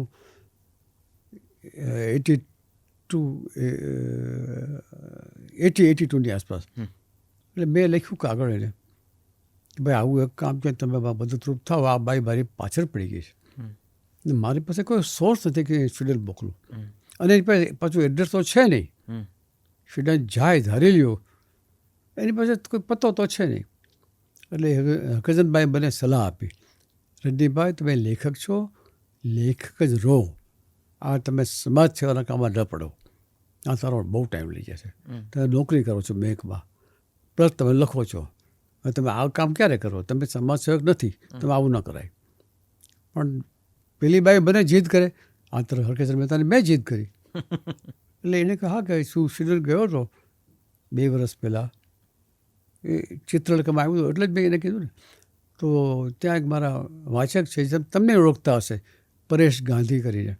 તો તમે પરેશ ગાંધીને સંપર્ક કરો, કદાચ તમને કામ આવે. પણ જો એડ્રેસ નહીં હોય તો એ કામ નહીં આવે. બરાબર. એ તો બાળકનો એડ્રેસ મારી પસંદ નથી, પણ ટ્રાય તો કરો. એટલે મેં ગાંઠના ખર્ચે પત્રો અને ક્યારેક ફોન કરીને મેં એને કીધું. એ માણસે પણ ચોખ્ખી ના પાડી કે અહીંયાનું સરનામું, ફોન નંબર કાંઈ ન હોય તો એ કંઈ મળે નહીં, પત્તો મળે પણ નહીં. રાઈટ. બહુ જ્યારે મેં દબાણ કર્યું ત્યારે એને પત્તો મળી ગયો કે હા ફલાણા ગામમાં રહે છે. કારણ કે એને પત્તો કઈ રીતે મળ્યો? ઇન્ડિયાથી દત્તક અપાઈને અહીંયા આવ્યું હોય એવા કેટલા બાળકો, એવી એક ટ્રેક પકડી, અને એ ટ્રેકને આધારે એણે ગોતી કાઢ્યું કે ફલાણા ગામમાં છે એ છોકરો. કે મેં એને ફોને કર્યો, ફોન નંબર મેળવીને. મેં એટલે એણે, મેં નહીં. અને એ છોકરા એ ચોખ્ખી ના પાડે કે મારે કોઈને ભણવું નથી. મારા મા હોય તો મા, બાપ હોય તો બાપ, કોઈને મારે ભણવું નથી. એટલે કે બેન ઢા પડે છે, પત્તો મળ્યો, પણ તો એ બાઈને કહ્યું કે આ જીદ મૂકી દે. મેં લખ્યું પેલા બેનને, બેન પેલું રે મેમનગર, હું મણિનગર આવીને પાછા શરૂ કર્યું કકડાટ. ભલે ના પડે, આપણે જઈએ સ્વીડન. તો આપણે એટલે તારી પાસે પૈસા છે? પૈસા નથી મારી પાસે. તો કેવી રીતે કરશો? તો ગમે એમ કંઈ મારે પૂછવું છે. એ બાઈ એટલી બધી અક્કલ નહોતી કે આમ સ્ટુડન્ટ ન જવાય. પછી બહુ જીદ કરી, એટલે એ બાઈને સ્વીડન મોકલવાની વ્યવસ્થા મેં મારા સૂત્રો દ્વારા કેવી રીતે કરી? ધીરુભાઈ અંબાણી ખરા ને, એના નાના ભાઈ નટ્ટુભાઈ અંબાણી, એ મારા મિત્ર, સાથે ભણતા કોલેજમાં અમદાવાદમાં 57, 58માં, 59માં. નટુભાઈ તો શ્રીમંત માણસ, અને મારા માટે અથાગ પ્રેમ. એટલે નટુભાઈ આટલું કામ કરો, આ કોઈ બાઈને એના પુત્રને ભણવા માટે સ્વીડન મોકલવાની છે આપણે, હું નહીં જાઉં, મારે જવાની જરૂર નથી. બાઈને મોકલો. ત્યાં પહેલાં પરેશ ગાંધી જે છે મારા વાચક, એનું ધ્યાન રાખશે. તમે ખાલી ટિકિટની વ્યવસ્થા કરો, વિઝાની વાત કરો. એની તો આખું ડિપાર્ટમેન્ટ હોય રિલાયન્સમાં, વિઝાનું દેશ, પાસપોર્ટનું આખું. એને કરી આપ્યું. ને આ બાઈને સ્વીડન લઈ આવ્યા, પરેશભાઈને મળ્યા. હવે બહુ મોટી કહાણી છે. રાતનો સાપ છે, બરફ પડે, કારણ કે ડિસેમ્બર મહિનો ચાલે. આજે અહીંયા ઠંડી એટલી પડતી, ત્યાં કેટલી બધી પડતી. એટલે એ ભાઈ પરેશભાઈ ગાંધીએ એનો ભેટો આ બાઈ સાથે કરાવ્યો. છોકરો મળવા માગતો નહોતો, પરાણે કેમ મળવા માગતો હતો એનું કારણ તમને પછી કહું. હા, એ તો માને ભણવા માટે કોણ ન માગે, પણ એ બરાબર. ભણવા તો માગે. કારણ કે હકીકતે આ બાઈએ એનો ત્યાગ કરેલો. અચ્છા. હા, કુંવરી માતા જેમ ત્યાગ કરે કોઈ ઠેકાણે, રાઈટ. એટલે એ પેલા બાળકને ખબર પડી ગયેલી, એટલે એની મા માટે ધિક્કાર હતો એને. કરેક્ટ. પણ એ આ સ્ત્રી મને વાત ના કરે ને, રાઈટ. એ લોકો મને પરાણે મારી ઈચ્છા વગર અપાઈ ગયો એમ બોલે. હકીકતમાં એની પાછળ કારણ આ હતું. રાઈટ. એ વાત જવા દઈએ આપણે. એ લોકો સ્વીડન ગયા આ બેન, અને બહુ મોટી કહાણી છે કે ઓલા ના પાડતા હતા છતાં એને મળ્યા. બરાબર ડિસેમ્બર મહિનો ચાલે, રસ્તા બરફમાં, અને એ મારી પાસે ફોટા પણ છે એના. રાઈટ. પહેલાં મારા વાચક હતા પરેશભાઈ, એને કીધેલું કે તમે એના ફોટા બોટા પાડજો, હું તો નથી આવવાનો. એટલે એ સ્ત્રી એને બળી, અને જે કાંઈ બહુ મોટું ડિટેલ એક કથા મારા નોવેલમાં છે. રાઈટ. એ કથા અત્યારે તો 1 કલાકમાં નીકળી જાય છે આપણે, એટલે હું નથી કરતો. અહીંયા આવ્યા બેન પાછા, અને મને પગે પડી ગયા કે તમારા કારણે હું મારા પુત્રને ભળી શકી. એમ મને પગે પડી ગયા આમ તેમ છે. અને આ જ કથા ઉપર તમે હા, એ જ કહું છું વાત. હવે નવલકથા એ તો લખી. હવે. જી જી જી. અચ્છા, આ પાત પતી ગઈ પછી હકીકત મેં કીધું, રંજીભાઈ તમે તો કોઈ ન કર્યું, કોઈ લેખક ન કરે એવું કામ તમે કર્યું. રાઈટ. આ તો ભલે કલ્પનાઓથી તમે કર્યું. હવે તમે કીધું હું લેખ લખું તો કે ના, તમે લેખના માણસ નથી, તમે વાર્તાના માણસ છો. એ મને બરાબર ઓળખતા હતા. તમે આની ઉપરથી નોવેલ લખો, આપણે છાપશું. એટલે મેં જે નોવલકથા લખી કુંતી, અને બહુ લોકપ્રિય, બહુ જાણીતી હતી. કુંતીમાં શું હતું કે એ માત્ર આટલી ઘટનાઓ હતી, એમાં ઘણું બધું ઉમેરેલું. કલ્પના જ કહેવાય ને, એવા લોકેલ ઉમેરેલા, કરાચી લાવેલો, પાકિસ્તાની બોર્ડર લાવેલો, કોઈ સાધુનું પત્ર લાવેલું. સાધુનું પત્ર આમ મેં કીધું હરિરાજ સ્વામી, હરકિશન મહેતા ઉપરથી હરિ, રજની કૌર પરથી રાજ, ઓહો. આવું નામ પાડેલું મેં, હરિરાજ સ્વામી. આવું કોઈ પત્ર નામ કોઈ હોય જ નહીં મેં, રાઈટ. પણ મેં પાડેલું કે મારે મારી જાતની અંદર લાવી નહોતી. રાઈટ. કારણ કે ઇટ વોઝ અ નોવેલ, એ મારું આત્મકથન નહોતું. કરેક્ટ. એટલે એ કર્યું. હવે પછી તો બહુ પ્રખ્યાત થઈ. દિમેશ દેસાઈ એની પરથી સિરિયલ બનાવે. દેવાનને કોઈ મારા મિત્રના સ્ત્રી મિત્ર હતી, એને વાત કરી. દેવાન તો એકદમ ઇમ્પ્રેસ થઈ ગયા, તો બહુ સરસ સ્ટોરી, લેખને મને આપો એડ્રેસ. એટલે મારું વસ્તુ લાવું પછી મળ્યું, બુક પરથી થઈ ગયું. Legendary actor director Devanand. હા દેવાનંદની વાત થાય હા છે. હા. જી. દેવાને કઈ રીતે કહું, મારા એક મિત્ર છે સુરતમાં, મહેશભાઈ કરીને, એને ત્યાં દિનેશ ઠાકુર આવેલા, એક એક્ટર. NSD ના પાસ આઉટ. હા, Right. કોના બાબા? NSD હા, નેશનલ અને સ્કૂલ ઓફ એ ડ્રામાના. હા. સાથે બધા બેઠા હતા, સાંજનો ટાઈમે આનંદ કરતા.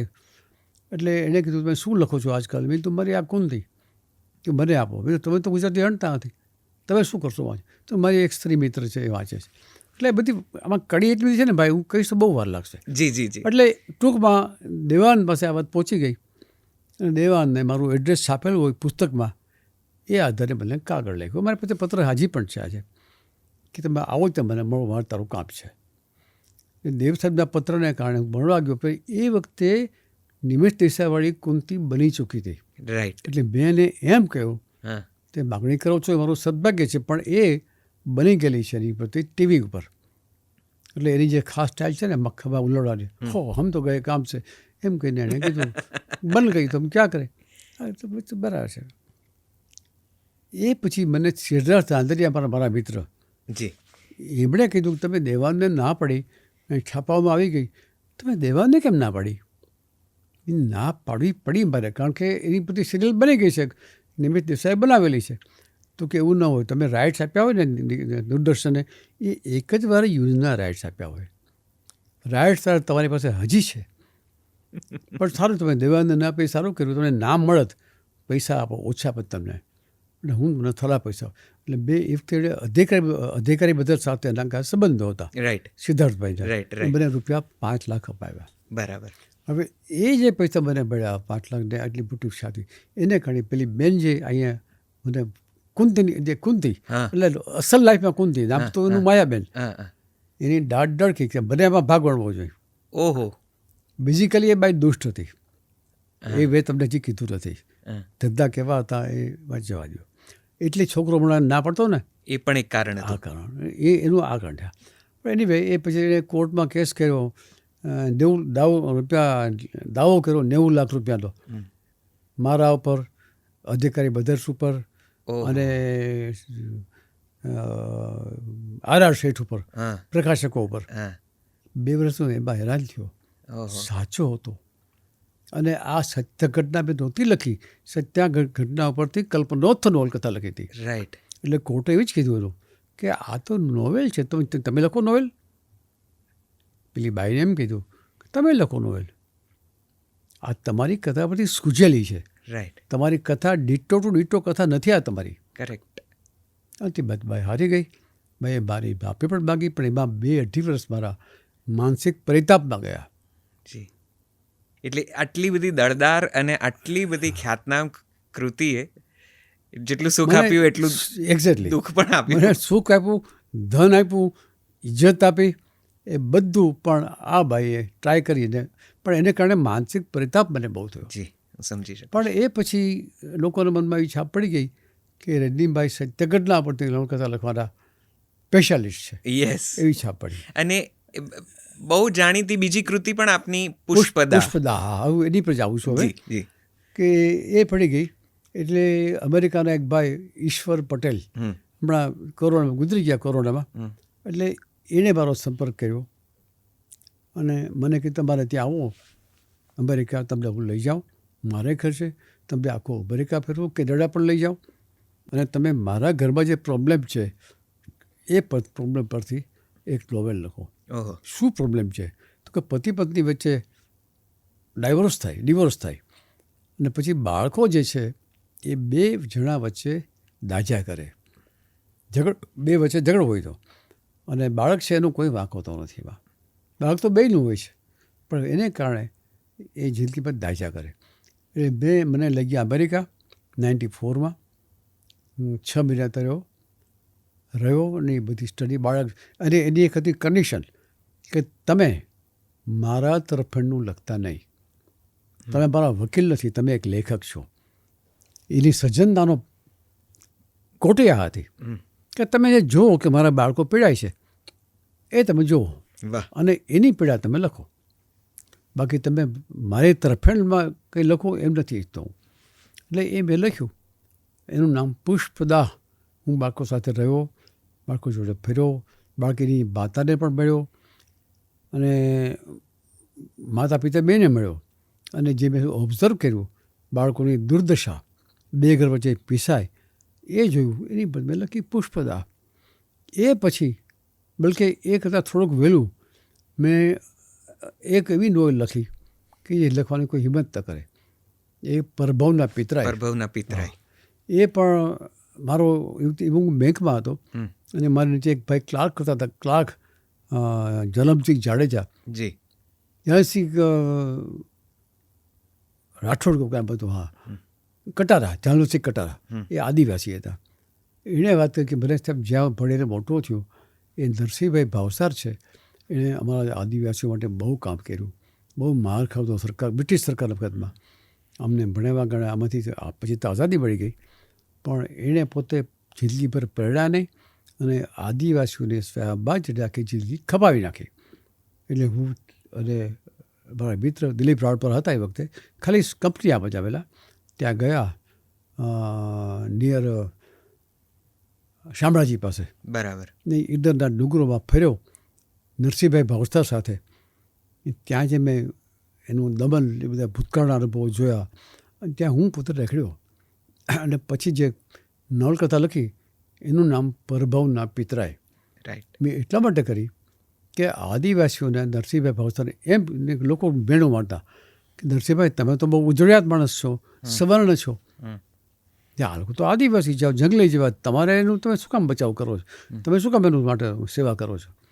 ત્યારે નરસિંહભાઈ ભાવસારે બહુ નોંધપાત્ર વાક્યા છે.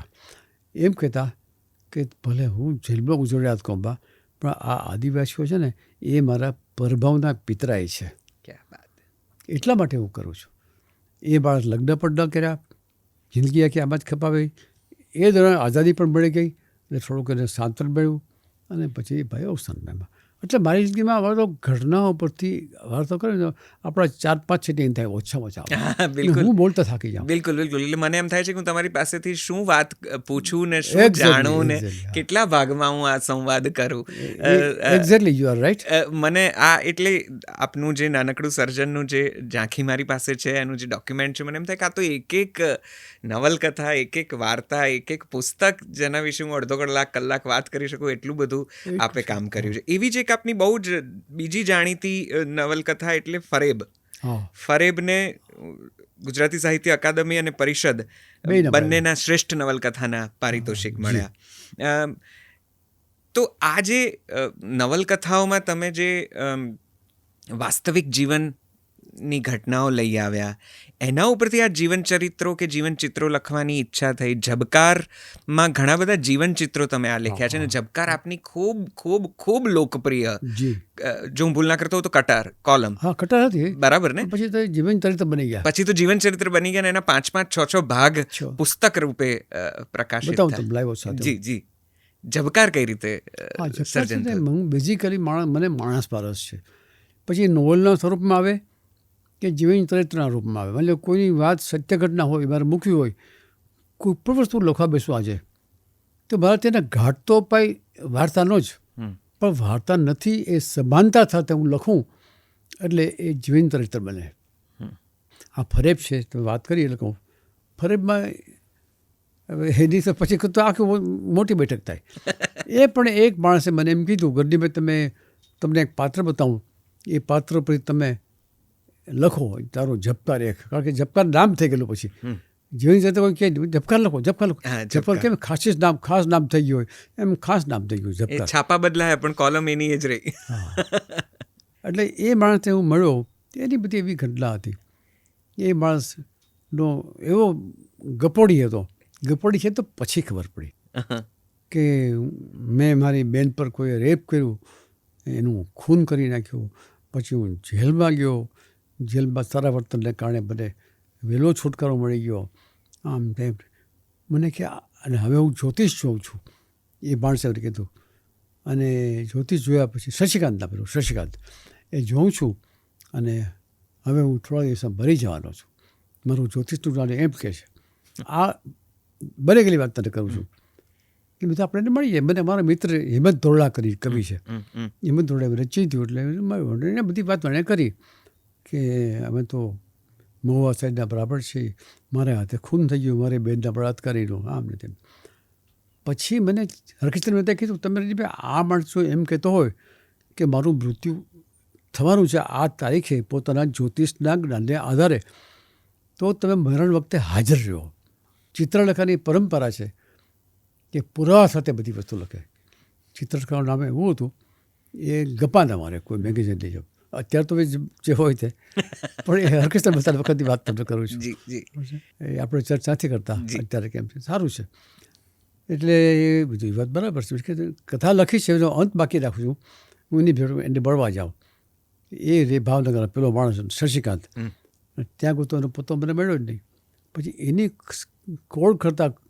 શોધ કરતાં મને ખબર પડી કે આખી વાત ગપ્પા હતી. ઓહો, હા, ઓકે. અને ગપ્પાને કારણે એ માણસ જ્યોતિષ પોતાનો ચલાવતો, જ્યોતિષનું હાટડી ચલાવતો કોઈ ચાલે, અને એ માણસે અમને પણ છેતરા. પછી હરકિશન અગેન મને કહેવું કે કુંતી કહ્યું તો ને એવું આનું કરો. તમે આની પરથી તમે નવલકથાના માણસ છો, તમે વૃત્તાંતના માણસ નથી. એ તમારા બ્લડમાં જ નથી. વૃત્તાંત લખવાનું તમારા બ્લડમાં નથી. તમે જે કાંઈ લખશો ને એ વાર્તા જ બનશે. જેમ આ ઝબકાર છે એ તમે વાંચશો એક પીસ તમે વાર્તા જ લાગશે. હશે સત્ય ઘટના પણ એનું આખું નવું સ્વરૂપ નીપજે એવું ઝબકારનું. લોકો ઝબકાર લખો એમ લોકો બોલે, એમ કોઈ નહીં બોલે કે તમે જીવન ચરિત્ર લખો, જીવન ચિત્ર લખો, એમ કોઈ નહીં કે. અને પછી હૃદયભાઈ ઝબકાર લખી નાખો ને એટલે એનું ખાસ નામ બની ગયું. એટલે એમને બને જ કે તમે આની પરથી નોવેલ લખો. એટલે એ નવલકથા તે ફરેબ. કરેક્ટ. અને ફરેબ જે લખી એની ખમી તમને છેલ્લો એક આપી દઉં તીખારો કે એ વખતે મારી છઠ્ઠી પૂર્તિ ઉજવવાની હતી અને એ જ દિવસે ફરેબનું હતું લોકાર્પણ ટાગોર હોલમાં. એક દિવસ પહેલાં મને ફોન આવ્યો શશિકાંત, પેલા મને ગાળો આવતો હતો, ત્યાં ભલે લાઈવ ખોલા કરી નાખીને આમ લે તેમ લે, હું ક્યાં છું ને તમને નહીં કહું આમ લે તેમ લે. એટલે ફોન બહુ ઇઝી નહોતા. વાત કરું તમે 2000ની વાત કરું છું. મને કે તમારું આવતીકાલે ફંક્શન છે, એમાં તમારું ફરે પુસ્તકનું તમારું વિમોચન છે, તો હું એમાં આવું?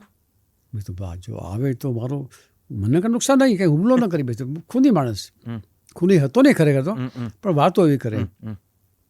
આવો ના તો પડાય નહીં. તો ઓપન ફંક્શન, ઓપરેશન માણસો હતા, પુષ્કળ માણસો આવેલા.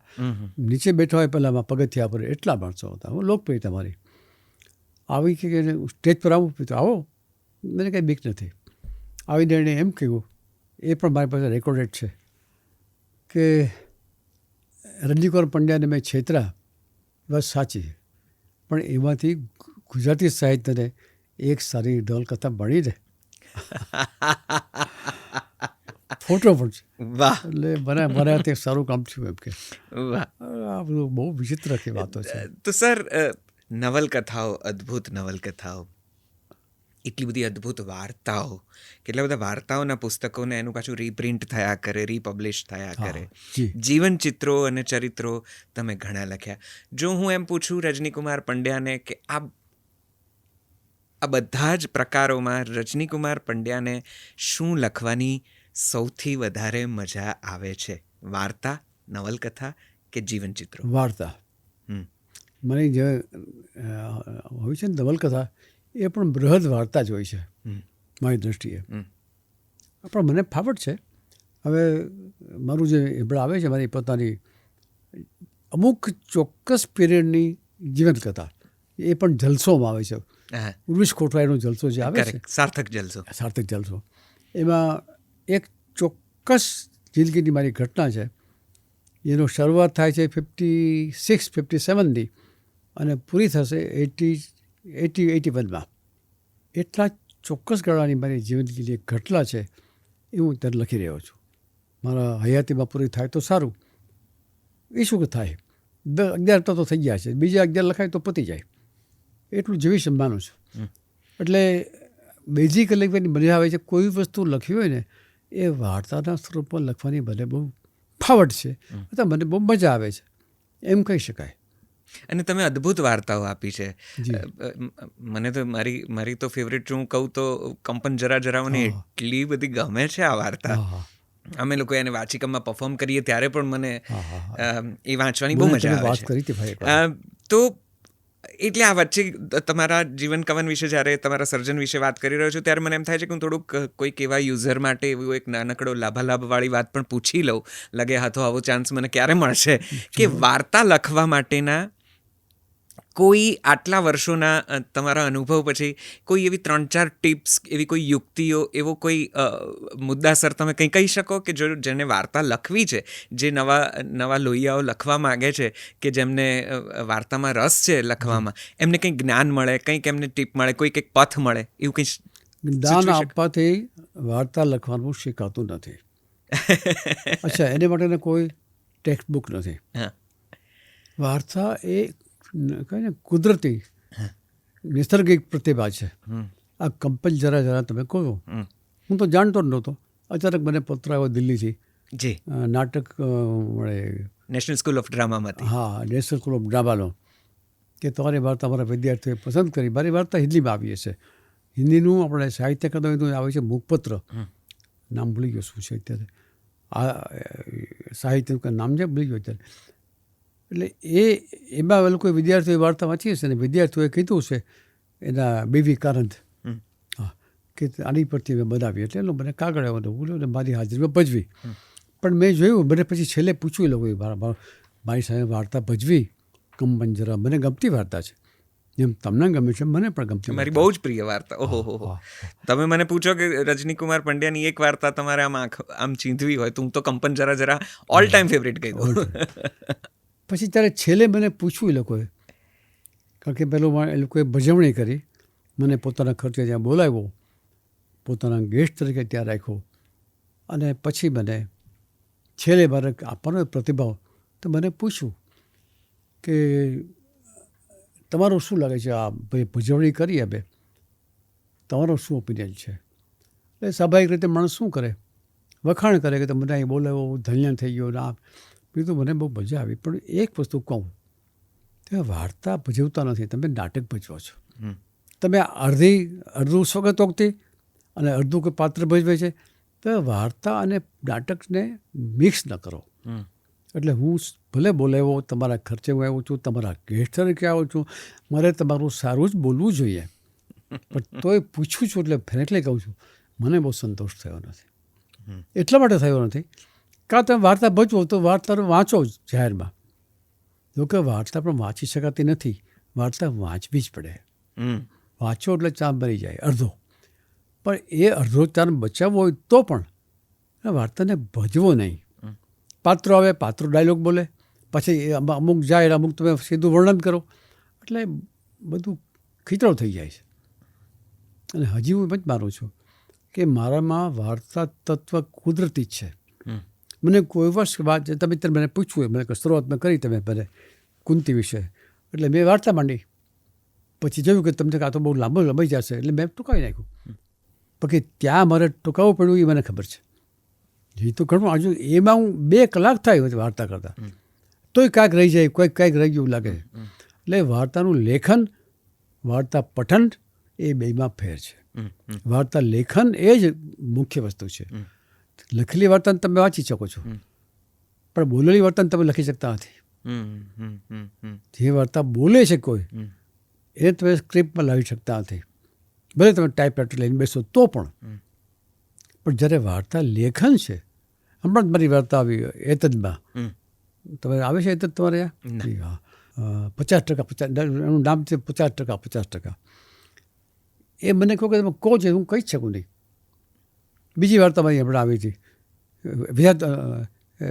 વિધાતાની છબી. વિધાતાની છબી તો એ પણ હું બોલી ન શકું. લખો તમે એનો ચાર્મ આવે. પઠન છે ને એમાં આવી જાય મર્યાદા ભાષાની, લેખનમાં નથી આવતી, અભિવ્યક્તિની. એટલે વાર્તા લખવાની કોઈ યુક્તિ પ્રયુક્તિ નથી, એ મનમાં આવે છે, અનુભવે સિદ્ધ થાય, થોડુંક અનુભવ થાય. હા, જાતનું કરે, જાતનું પરીક્ષણ કરે કે આ મેં લખ્યું વાચકને ગમશે કે નહીં ગમે, બરાબર લખ્યું નથી. અંદર બેઠો એક પરીક્ષક, નિરીક્ષક બેઠો હોય અંદર, કે આ મેં લખ્યું વાર્તા આવી, વાર્તા બની.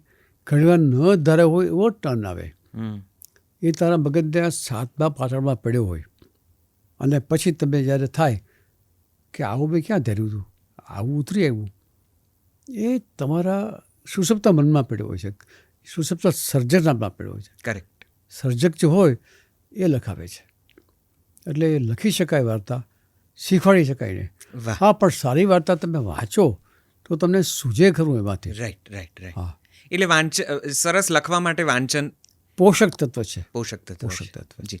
જીવન ચરિત્રો આપે ખૂબ લખ્યા. કેટલા બધા મારી પાસે જે તમારું આ લિસ્ટ છે એના પર ઉપેન્દ્ર ત્રિવેદી, અને મને જેની ઉપર આમ વારંવાર દ્રષ્ટિ જાય છે એ મારો એક જમાનો હતો. શાયર રાજવી રૂસવા મઝલૂમીના જીવન કવન વિશે આપે લખ્યું. મને એના વિશે કંઈક જાણવું છે. એમાં પણ પહેલી વાત આવે છે કે હું લખવા ગમે તે બેસું, લખાઈ જાય વાર્તા. રૂસવા સાહેબ છે, મારા મિત્ર હતા, બરાબર, અને મારાથી ઘણા મોટા હતા ઉંમરમાં. એમની જિંદગીની મેં ઘણી બાજુઓ જોઈ છે. કે હું પહેલાં નોકરીમાં હતો ને ત્યારે વેરાવળ ને જુનાગઢ સાઈડમાં હતો. રૂસવા સાહેબ વારંવાર ત્યાં આવતા.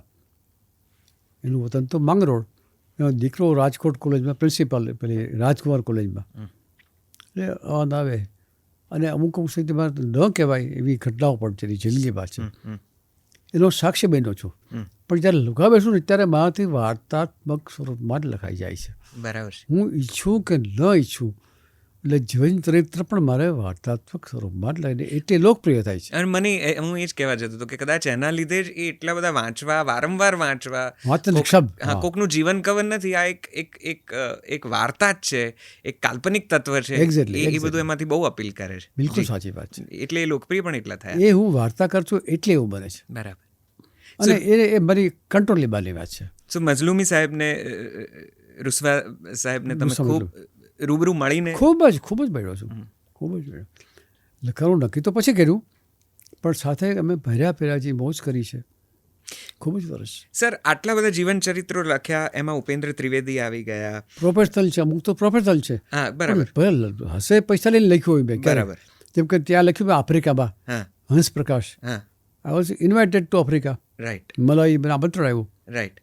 કે આ ફલાણા ભાઈ તમે, પણ એ લખવું બેસું ત્યારે પેલા ઇન્ટરવ્યૂ લઉં, એની વિગતો જાણું. ઇન્ટરવ્યૂ ન લેતો હોય ને ખાલી વિગત જાણું તો પણ હું લખતી વખતે વાર્તા આવી જાય. જી, આપે ઓજસનો અવતાર, ઇપકોના ટૂથપેસ્ટના હા, અધિષ્ઠાતા હા, હા. સ્વર્ગીય ઇન્દુભાઈ પટેલ વિશે લખી પુસ્તક. પુરુષાર્થની પેલે પાર વૈજ્ઞાનિક ઉદ્યોગપતિ નવનીતલાલ આર ત્રિવેદીની જીવનકથા આપે લખી. હા, રૂસવા મઝલુમી, ઉપેન્દ્ર ત્રિવેદી, ચાંપશીભાઈ નંદુ, એમના વિશે પણ આપે ખૂબ બધું એ લખ્યું. પ્રોફેશનલ છે, હા. પણ પ્રોફેસર હોવાને કારણે વસ્તુ મટી ન જાય. મારે એ પૂછવું એ હતું મૂળે કે આટલા બધા જીવન ચરિત્રો લખ્યા તમે, આમાંથી કોઈ જીવન ચરિત્રએ તમને ઇન્ફ્લુઅન્સ કર્યું હોય, તમને અભિભૂત કર્યું હોય, ભલે એ કદાચ તમે ખુદ પસંદ કર્યું હોય અથવા તો કોઈ કમર્શિયલ પ્રોજેક્ટના ભાગરૂપે તમે કર્યું હોય, પણ કોઈકનું જીવન ચરિત્ર તમને સ્પર્શી ગયું હોય એવું ક્યારેય થયું છે? કોઈકની ઘટના તમારા દિલમાં ઉતરી ગઈ હોય એવું બન્યું છે? ભૂતભાઈ તો ખરા છે, મિત્ર છે, પણ મલાવી આફ્રિકા પાસે, આફ્રિકામાં મલાવી કન્ટ્રી છે. એનું નામ હતું મૂળ ન્યાસાલેન્ડ. એનું નામકરણ પછી થયું મલાવી તરીકે. એ મને આમંત્રણ આપ્યું. એનું કારણ શું હતું કે મારી કોલમના વાચક હતા એક જીતુભાઈ ત્રિવેદી કરીને, જે મલાવીમાં હતા પૂજારી તરીકે. હવે એ તો ખ્યાલ છે તમને બધાને કે ત્યાં બંદર હોય દરેક પ્રદેશમાં, આપણું એમાં પૂજારી તરીકે અહીંથી કોઈ લઈ જાય ઇન્ડિયા. રાઈટ, રાઈટ, રાઈટ, એ કોઈ જીતુભાઈ ભટ્ટ કરીને લઈ ગયા, નોટ ત્રિવેદી, ભટ્ટ. રાઈટ. અને એ મારા વાચક હતા. એ વારંવાર પત્ર લખે મલાવીથી. એ વખતે તો આ ઈમેલ કે એવું હતું નહીં. રાઈટ. અને મને એમ કે તમે આવો મલાવી, મારે ઘેર રહેજો. એટલે હું એને મેણું મારું કે મલાવી એટલે કે થોડું ઈસનપુર છે, વડીનગરથી ઘેરે આવો તો મારે ત્યાં આવજો. હું ઇન્ડિયાથી આવું એ કેમ પોસાય નહીં મને. રાઈટ. તો કે હું વ્યસ્ત ગોઠવી દઉં, તમે આ કરો. અમારે ફલાણા સેટ ગુજરી ગયા, જે અહીંના ધીરુભાઈ અમણી થઈ ગયા મલાવી આવીને, એની લાઈફ સ્ટોરી લખો. એ તો હું પ્રોફેશનલ માણસ છું એટલે દૂર આવીને મારા કુટુંબથી દૂર રહી લખવું. ટિકિટ તો બરાબર, તમે મારો ખર્ચો મુસાફરીને મોગવો, પણ મારા દિવસો પડે એનું શું, તારે ફી આપી દેશો.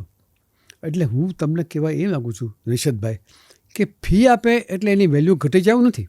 બરાબર છે. એ જુદી વસ્તુ જ છે. ઇનફેક્ટ એ તો જવાબદારી વધારી દે છે. તમે ફી આપીને લખો છો કે ફી વગર લખો છો, એ એક સાઈડની વાત છે. આ જે સત્યજીત ફિલ્મો બનાવી, તને કોઈ ફી નહીં આપ્યું, એ પોતે જાતે વેચાણની ફી જ છે ને. આ બંધન બનાવી, ફલાણી જે ડેરી હોય, દૂધ સાગર ડેરી કે દાખલા તરીકે બનાવી હોય, તો પૈસા નહીં આપ્યા હોય. કોઈએ તો કોસ્ટ આપી હશે ને. કરેક્ટ. એટલે પૈસા લેવાના કારણે એનું મૂલ્ય ઘટી જાય છે એવું નહીં માનતા, એમ કહેવા માગું છું. બરાબર છે. એટલે આમે લખી હંસપ્રકાશ, એ હંસરાજ કલરિયા નામનો એક ખેડૂત સૌરાષ્ટ્રના, અને એ આફ્રિકા જઈને રહ્યા આજથી 100 વર્ષ પહેલાં, ને ત્યાં જઈને ખાલી હાથે હતા. એમાંથી ત્યાં ધીરુભાઈ અંબાણી જેવું સામ્રાજ્ય ઊભું કર્યું. ઓહો. ત્યાં જઈને. અને એ દાદા જ્યારે ગુજરી ગયા ત્યારે એના જે છોકરાઓ, 4 મોટા બાળકો હતા, એ મંદિરે જાય. એ મંદિરના પૂજારી મારા વાચક હતા, જીતુભાઈ ભટ્ટ, જેને હું આટલે કે મેળવ્યો નથી. એણે કીધું કે તારા પિતાજી એટલું મોટું કામ કરી ગયા, ખાલી હાથે આવ્યા હતા અહીંયા મલાવીમાં, આટલું મોટું સામ્રાજ્ય ઊભું કર્યું, તો એની લાઈફ સ્ટોરી લખાવો ને. એ કોણ લખે? તો કે મારે ખાલી એક લેખક છે, ખર્ચો થાય, એનો કંઈ વાંધો નથી, પૈસાની કોઈ ચિંતા નથી. એટલે મને બોલાવ્યો. મેં મારી શરત મૂકી એટલા માટે કે હું મારું ઘર છોડીને ત્યાં જાઉં અને ખાલી હાથે જાઉં, ખાલી હાથે આવું તો મારા ઘર કેમ ચાલે? They have to pay my fees. એ મૂકી શરત. અને ત્યાં જઈને મેં મારી સ્ટાઇલમાં બધી વિગતો એકત્ર કરી, એના કુટુંબની, એ ભાઈની. અને એ ભાઈ ત્યાં જઈને શું કર્યું ને કેમ પ્રગતિ, એની માથે ઝપટી પણ આવેલી કે ત્યાં હું આફ્રિકામાં કે સરકાર બદલાય ને, ત્યાં સરકાર બદલાય વારે વારે. અહીંયા ન કહેવાય બોલાય, પણ સરકાર બદલાય એટલે આગલી સરકાર હોય એના મુખ્ય માણસોને વિક્ટિમ બનાવે, અને પછી બીજા પાછા આવે એટલે આગલી સરકારના માણસો જે પ્રિય પાત્ર હોય એને વિક્ટિમ બનાવે. આપણે જાણીએ છીએ, છાપું વાંચીએ છીએ. એટલે ત્યાં એના આ વિક્ટિમનો ભોગ આ દાદા બનેલા હંસરાજભાઈ, એની બધી વાતો કઢાવી. પછી એના માટે પુરાવા એકત્ર કર્યા, એના દસ્તાવેજો મેં જોયા, એના નજીકના માણસોને ઇન્ટરવ્યૂ કર્યા. એ જે એકત્ર થયું એમાંથી જે બન્યું એ જીવંત કથા બની, જીવંત ચરિત્ર. એ માત્ર અહેવાલ નથી, એ વાર્તાત્મક જિંદગી છે.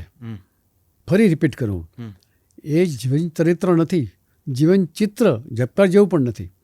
એ બૃહદ જીવન ચિત્ર કહેવાય કેવું હોય, પણ એ જીવન ચરિત્ર પૂરેપૂરું જીવનનો અરીસો આપતું ચિત્ર છે કે જે માહિતી મેં એકત્ર કરી મારા પુરુષાર્થથી, અને એને વલોવીને જે લખ્યું. હું બેઝિકલી વાર્તાનો માણસ છું, એટલે લખાય મારી વાર્તાની સ્ટાઇલમાં જ, પણ એ દરરોજ જીવન ચરિત્ર ન બને. આ સાલમાં જન્મમાં આ સાલમાં ગુજરી ગયા ને એવું સાદું ન હોય. એમાં મારો વાર્તા રસ ઘોળાયેલો હોય. બરાબર છે. હા, એ ઘોળાઈને જે બને તે એ મીઠાઈ બને. તો હંસ પ્રકાશ એ તમારું કેટલાક પ્રિય જીવન ચરિત્ર, એ તમારા દિલની નજીક. એનું કારણ એટલા માટે કે ત્યાં જઈને લખેલું, ફોરેન જઈને, અને ત્યાં બીજું કંઈક આ જ કામ કરવાનું મારે. એના ભાઈ તો ગુજરી ગયા હતા, મારા કથાનાયક તો ગુજરી ગયા હતા, પણ એના સંતાનો, એના સંતાનોના સંતાનો, એના મિત્રો, એના વેપારી મિત્રો, ઇવન તો ત્યાંના મલાવીના જે હતા રાષ્ટ્રપતિ, રાષ્ટ્ર પ્રમુખ કહેવાય જ્યાં, એણે મને બોલાવેલો.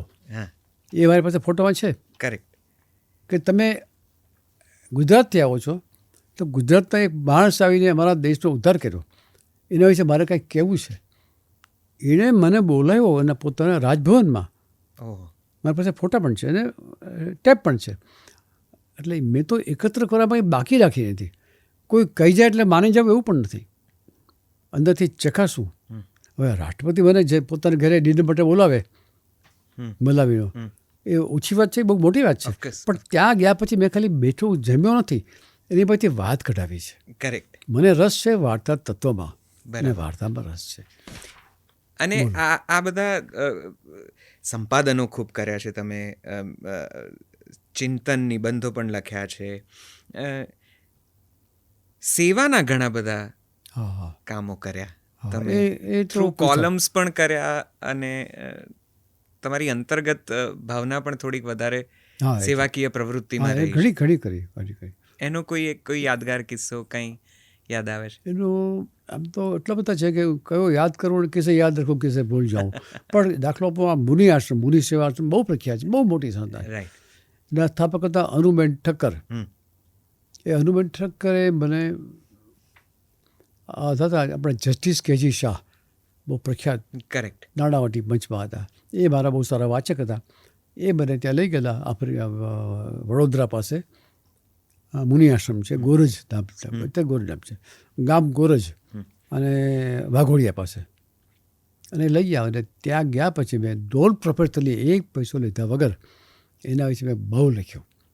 અને પુષ્પ આજે જે સંસ્થા છે, આજે તો પેલા અનુબંધ ગુજરી ગયા અને રાજકારણ ત્યાં થઈ ગયું, એટલે આજે મને બહુ લેખામાં ન લેવાય, પણ એની સ્થાપનામાં મારો સિંહ ફાળો છે. મુનિ આશ્રમમાં મારું માંડ રાખે જાઉં તો કંઈ નથી, પણ હવે ત્યાં બધું રાજકારણ થઈ ગયું. સર, સાહિત્યની અત્યારની જે પ્રવૃત્તિઓ છે, જે પ્રકારે લખાય છે, એક વસ્તુ કહ્યું, જી પ્લીઝ, ઇન્ટરપ્ટ કરું. એ સુરેશ સોનીનો આશ્રમ છે, સુરેશ સોની. એ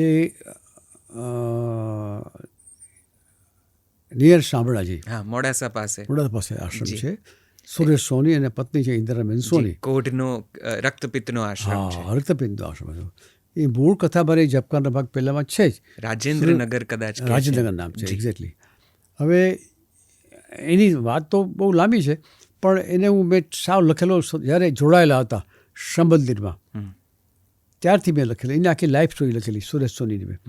એ પછી લોકોએ પોતાનો આશ્રમ થાપ્યો. આજે મને એટલું જ માન આપે છે, પણ એના વિશે મેં 5-7 વર્ષ થયા હશે એક લેખ લખેલો.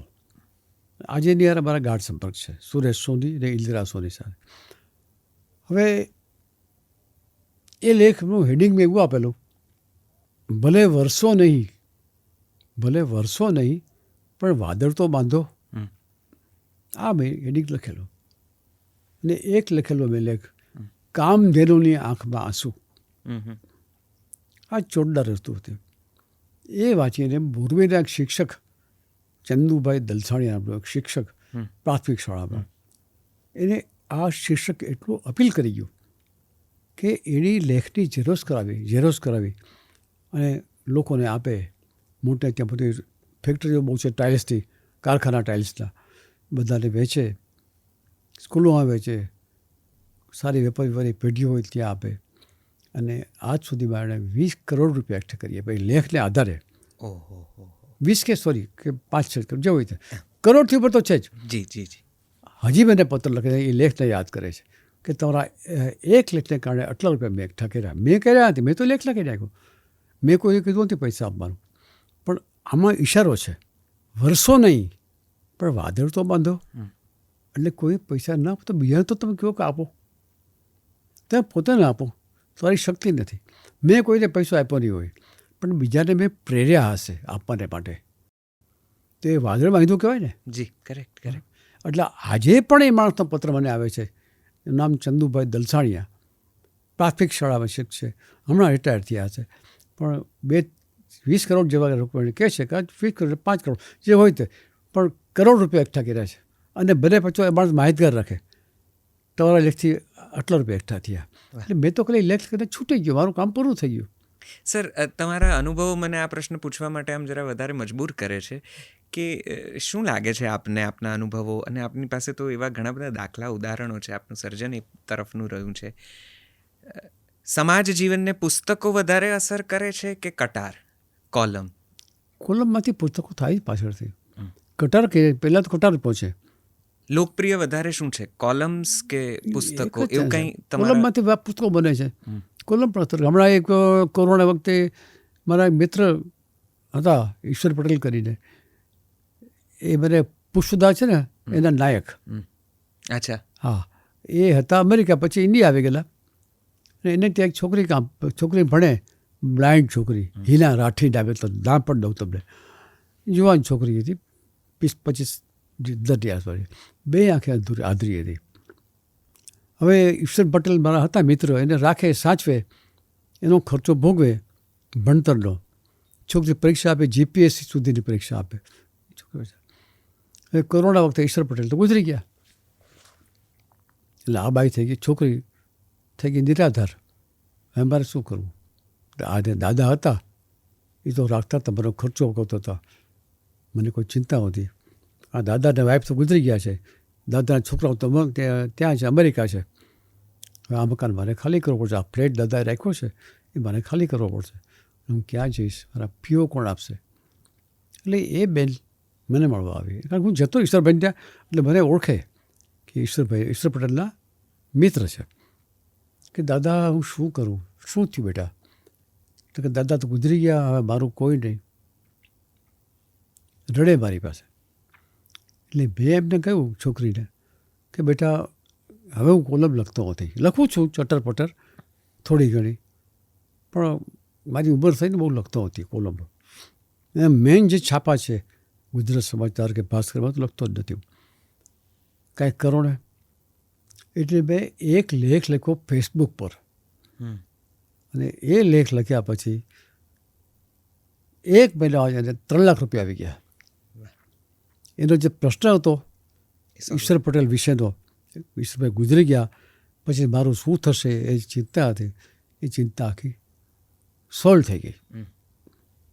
આજે તમે ફોન કરો તો અત્યારે ફોનમાં તમને કહેશે. એનું નામ હિના રાઠી, 50 વર્ષની હતી, અને ગરીબ, 2 આંખે બ્લાઇન્ડ.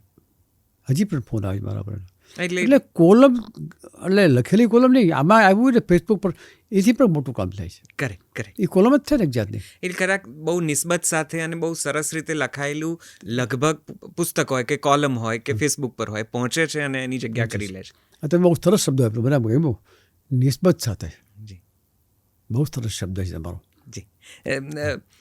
રજનીભાઈ, આ પણ પૂછવું હતું મારે, જે હું મુખ્ય પ્રશ્ન જ્યાંથી હું પૂછવા ઈચ્છતો હતો કે અત્યારની સાહિત્યની પ્રવૃત્તિઓથી પરિચિત છો, વાંચો છો અત્યારે? પુષ્કળ વાંચો. કયા અત્યારના અપકમિંગ લેખકોના સર્જનથી પણ પરિચિત ખરા? કોનામાં એવું લાગે છે કે આ રામબોરી છે, રામબોરી ખરો, અને માવજી માહેશ્વરી જે કચ્છમાં છે, પણ વધારે મને રામબોરી લાગે છે. રાઘવજી બાંધડ પણ તરું લખે છે, અને વિનેશ તો મારો મિત્ર છે અંતાણી, એટલે એ તમારે સમવયસ્ક કહેવાય, હમ. પણ એ બહુ સરસ લખે છે. જી. જૂની પેઢીના કયા સાહિત્યકારો આપને અતિશય પ્રિય રહ્યા છે? એક દાદાભાઈ ચેબલિયા ગુજરી ગયા, હા જી. એ મને બહુ ગમતા હતા. જી. દિલીપ મને ગમતો હતો, દિલીપ રાણપુરા. દિલીપ એ રાણ. બંને મિત્રો ત્યારે દિવંગત થઈ ગયા. બાકી વિદેશ મને બહુ પ્રિય છે, મારો અંગત મિત્ર છે, અને હવે એકબીજાને તું કહીએ એવો સંબંધ છે મારો આજે પણ. એક અને કોઈ નવા મને રામમોરી ગમે છે, બહુ સરસ છે. જી. કોઈ એક પુસ્તક જે તમને આજીવન પ્રિય રહ્યું હોય હા હા. તો એ કયું છે? એ ચાહે ગુજરાતી સાહિત્યનું હોય, હિન્દી સાહિત્યનું હોય, વિશ્વ સાહિત્યનું. એક પુસ્તક મને બહુ ગમે છે, નામ ચોરંગી. ચોરંગી. ચોરંગી, હા. હા. એનો લેખક શંકર કરીને હતા, હમ. અને એણે એવું કલ્પ્યું છે કે એક મોટી હોટલ છે 5 સ્ટાર, હમ. એમાં અલગ અલગ રૂમમાં કેટલા બધા હોય, એ દરેકની રૂમની જે લાઈફ છે ને અંદર રહેતા હમ. માણસોની, હમ. અદ્ભુત લખે છે. એ બુકને હું ભૂલી શક્યો નથી આજ લગી. હમ. હવે મારી પાછી અત્યારે મળે છે, હમ. આર શેઠમાં મળે છે પુસ્તક, પણ હવે મારી પાસે વાંચવાનો સમય નથી. હમણાં એક પુસ્તક શોધતો હતો હું, મારા મનમાં રહી ગયેલું. બલરાજ સાહનીની પુસ્તક છે, મેરે પાકિસ્તાન કા સફર. ઓહો. ભીષ્મ સાહાની અને બલરાજ સાહની બે જણા બેઝિકલી પાકિસ્તાનના હમ. ગયેલા પ્રવાસમાં, અને પાકિસ્તાનમાં જે પોતે પોતાના સ્થળો એ જોવા ગયા, એની કથા લખેલી આત્મકથા રૂપે. હમ. મેરા પાકિસ્તાન કા, મેરા નહીં લખ્યું હોય, પાકિસ્તાન કા સફર એટલું જ લખ્યું છે. એ કોઈ લઈ ગયેલું મારી પાસે વાંચવા માટે, ઘણા વર્ષ પહેલાં કોઈ વાંચવા માટે લઈ ગયેલું હશે, મને જડતું નહોતું. હમણાં મેં વાંચ્યું, એક રાજકોટના ભાઈ છે, આ કોઈને કામ આવે એવી વાત છે, દિનેશ ટીલવા કરીને કોઈ, હમ. અને એ માણસનું આ જ કામ છે કે જે પુસ્તકો અપ્રાપ્ય હોય એને ખોળી કાઢે. દિનેશ ટિલવા. હા, હું તને દાબ દઉં પછી, વાહ. તમને પાક્કો પતો પણ આપું. અને કોઈ પણ રીતે શોધ કરીને પુસ્તકને મેળવી, એને પ્રિન્ટ કાઢી તમને મોકલી આપી. 3 દિવસ પહેલાં પુસ્તક મને મોકલાવ્યું, અને પાકિસ્તાન કા સફર બલરાજ સાહનીનો. હાય હાય, વાહ, હા. ક્યા વાત હે. એ મને ગમતું હતું. એટલે આવા લોકોની બહુ જરૂર છે. આ દિનેશ ટીલવા જ ભલે ભાઈ પૈસા લે તો જરૂરનો ખર્ચ તો લે જ ને, ઓકસ. એવી અપેક્ષા રખાય નહીં કે કોઈ મફત કરે આપણું કામ. રજનીભાઈ, એક પુસ્તક જે તમે વારંવાર વાંચવાનું પસંદ કરો, તમને એમ થાય કે મારી નબળી સબળી ક્ષણોમાં હું આ પુસ્તક પાસે પહોંચી જાઉં, હા. થોડુંક કંઈક ભાથું લઈ લઉં, થોડું ઓક્સિજન લઈ લઉં, હા. એવું એક પુસ્તક કયું? એ આનંદ, સ્વામી આનંદનું ધરતીની આરતી. ક્યા વાત હે. અદ્ભુત પુસ્તક છે, હા, બહુ સુંદર પુસ્તક. અતિ ગમે મને. હમ. હમ. કારણ કે એક તો એની ભાષા, હમ. અમારા વતનની ભાષા. હમ. મારું વતન જેતપુર છે, એટલે જેતપુરની સાવ ભાષા ન કહેવાય, પણ એ જે આખી ભાષા છે કાઠિયાવાડી, એ મને અદ્ભુત ગમતું પુસ્તક છે. એમ, કયા લેખકને તમે વારંવાર વાંચવાનું પસંદ કરો? સ્વામી આનંદનું આ પુસ્તક તો ખરું, પણ એ સિવાય તમારી પેઢીના કે તમારી આગલી પેઢીના કે તમારી પછીની પેઢીના એક લેખકનું પુસ્તક તમને હંમેશા એમ થાય કે હું મેળવીને વાંચી લઉં, હું ચૂકું નહીં, એવા એક લેખક કોણ? એવું તો બહુ નામ દેવાનું મુશ્કેલ છે અત્યારે. 1, 2, 3 જે પણ તમને યાદ હા, આવે હા. કદાચ. વિનેશનું મને ગમે, અંતાણીનું. વિનોદ ભટ્ટ મને ગમે. હમ. ગમે ખરો, એટલે મને હવે એટલા પુસ્તકો મારા આંગણમાં ઠલવાય છે રોજ. જી જી જૂના લેખકો હોય ને, નવા લેખકો, એ મને પુસ્તકો મોકલી આપે. જી. હવે મારી એ જાતની અવસ્થા છે, સ્ટેટસ છે મારું એ જાતનું, વડીલ તરીકેનું. ઢગલા વડે પુસ્તકો આવે છે. અમારી આ દીકરી છે લોહિત્રી, એ ગોઠવું ગોઠવીને થાકી જાય, એટલે હું પુસ્તક કોઈને આપી દઉં છું. એટલે હવે નવા પુસ્તકો વસાવવાની તો કોઈ આવતી જ નથી, પણ છતાં જેમ કે કીધું ને પાકિસ્તાન કા સફર મેં લીધું, પૈસા લીધા નહીં મારી પાસેથી પેલા ભાઈએ, પણ હું લેવાનું મન થાય એવું જીવન ચિત્ર કરતાંય આત્મકથા હોય ને એ મને ગમે. Okay okay. અચ્છા, આપણે તમારી વાર્તા અને નવલકથાઓની વાત કરી. તમે જી. કીધું કે તમને વાર્તાઓ ખૂબ ગમે અને અઢળક વાર્તાઓનું સર્જન કર્યું છે. કેટલી સુંદર સુંદર વાર્તાઓ. મેં તો કહી દીધું કે મને કંપન જરા જરા બહુ ગમે આ વાર્તા, પણ આપને આપની કઈ વાર્તા? ચંદ્રદાહ એ મને ગમતી વાર્તા છે. અને બીજી તમે કીધું કંપન જરા જરા પણ ખરી. અને હજી એક વાર્તા કહું તો જુગાર મારી વાર્તા, જેની પરથી આશા પારેખે બનાવેલી એક બનાવેલો એપિસોડ, જી. જુગાર વાર્તા. જ્યોતિ નામની સિરિયલમાં બનાવ્યો તો એ એપિસોડ. હા, પછી હમણાં કોઈ બનાવેલી સતીશ વ્યાસ કરીને મુંબઈના પ્રોડ્યુસર, હા કે તમે ઓળખતા હશો, ઓળખો છો? સતીશ, એણે બનાવેલી મારી વાર્તા, કઈ વાર્તા હતી, ભૂલી ગયો અત્યારે, એ હમણાં બનાવેલી 2 વર્ષ પહેલાં જ. અને નવલકથાઓમાં હૃદયની નજીક કઈ બહુ જ કુંતી કે નહીં? કુંતી. એ અને મને ફરે પણ બહુ ગમે છે. ફરેબ. હા, કારણ કે એમાં આટીઘૂટી બહુ છે. જી, તમે જે જે નવલકથાઓમાં કે વાર્તાઓમાં એ વખતે લખી ગયા છો, જે લોકો આજે હવે OTT પર જોઈને એ સંબંધોની આંટીઘૂંટી હોય કે એના દગા વિશ્વાસ ને એના જે કંઈ પણ નાના મોટા પ્રશ્નો હોય, એ બધું તમે તો બહુ પહેલાં લખી ગયા. ગુજરાતી સાહિત્યને તમે બહુ ખૂબ ખૂબ ધન્ય કર્યું છે. પણ સાહિત્ય સિવાય આપનો એક બીજો શોખ છે ફિલ્મી ગીતો, હિન્દી ફિલ્મો, ફિલ્મ સંગીત. ફિલ્મ સંગીત. હા, અતિશય તમે એના પર પણ કામ કર્યું છે. ખૂબ બધું ટ્રિવિયાસ તમારી પાસે. 2 પુસ્તક મેં લખ્યા છે. એક તો હિન્દી ફિલ્મ સંગીત પર છે, નામ છે આપકી પરછાઈયાં. આપકી પરછાઈયાં. નામ હિન્દીમાં છે, પુસ્તક ગુજરાતીમાં પણ છે, હિન્દીમાં પણ છે અને અંગ્રેજીમાં પણ છે. અંગ્રેજીમાં છે એનું નામ છે ઇન્ટિમેટ ઇમ્પ્રેશન્સ. રાઈટ. અને એમાં 19 જેટલા જૂના જમાનાના ગાયક, જૂનો નહીં, અમારા જે લોકોને ફાવે એવાના સારા કદાચ એ લોકોના જીવન ચિત્રો છે. રાઈટ. એ લોકોની લાઈફ પર. એમ કે રફી વિશે ઓછું હોય, પણ તલત મહેમૂદ વિશે મારા અંગત સંબંધ એના વિશે વધારે લાંબુ હોય. અચ્છા. તલત મહેમૂદ છે, પછી અનિલ બિશ્વાસ સાથે મારા અંગત સંબંધો, મુકેશ સાથેના સંબંધો, એ પુસ્તકો એ લોકોની લાઈફ સ્ટોરીઝ છે. પણ લાઈફ સ્ટોરી અર્થમાં નહીં, એનું જીવન ચિત્ર હોય. બરાબર. તો આ સાહિત્ય લખતા હિન્દી ફિલ્મોના આ એક આખો જુદો જ વિષય, જુદો વિષય છે. સાહિત્યનું સર્જન, આ જીવન ચિત્રોનું સર્જન, એની સાથે સાથે આખું હિન્દી ફિલ્મ અને એનો ઇતિહાસ કે જીવનને લખવું કે એનું કવન કરવું, આખું આમ એના રાઇટર્સ જ જુદા હોય છે. બોલિવૂડમાં તમે જુઓ તો હિન્દી ફિલ્મોના ઇતિહાસને પુસ્તક સ્વરૂપે ડોક્યુમેન્ટ કરનારા રાઇટર્સ જુદા હોય છે. તમે એ પણ કર્યું. ક્યાંથી રસ પડ્યો હિન્દી ફિલ્મોમાં? એ નાનપણથી મારા ગામનું વતન જેતપુર, સૌરાષ્ટ્રમાં, ત્યાં બગીચો હતો સોધરાઈમાં. એ રાત્રે માઇક પર ગીતો મૂકાતા. અચ્છા. એથી પણ પહેલાં મારા પિતાજી અને મારા મોટાભાઈ બેને ગીતોનો શોખ હતો. રાઈટ. હિન્દી ફિલ્મ. રાઈટ. એ વખતે તો આ ટેપ જેવું કંઈ હતું નહીં. બગીચામાં પણ આવતા પહેલાંની વાત છે. રાઈટ. કે રેકોર્ડ લઈ આવતા, 3ની રેકોર્ડ આવતી હતી. રાઈટ. 78 RPM. રાઈટ. એ ઘરે વગાડતા.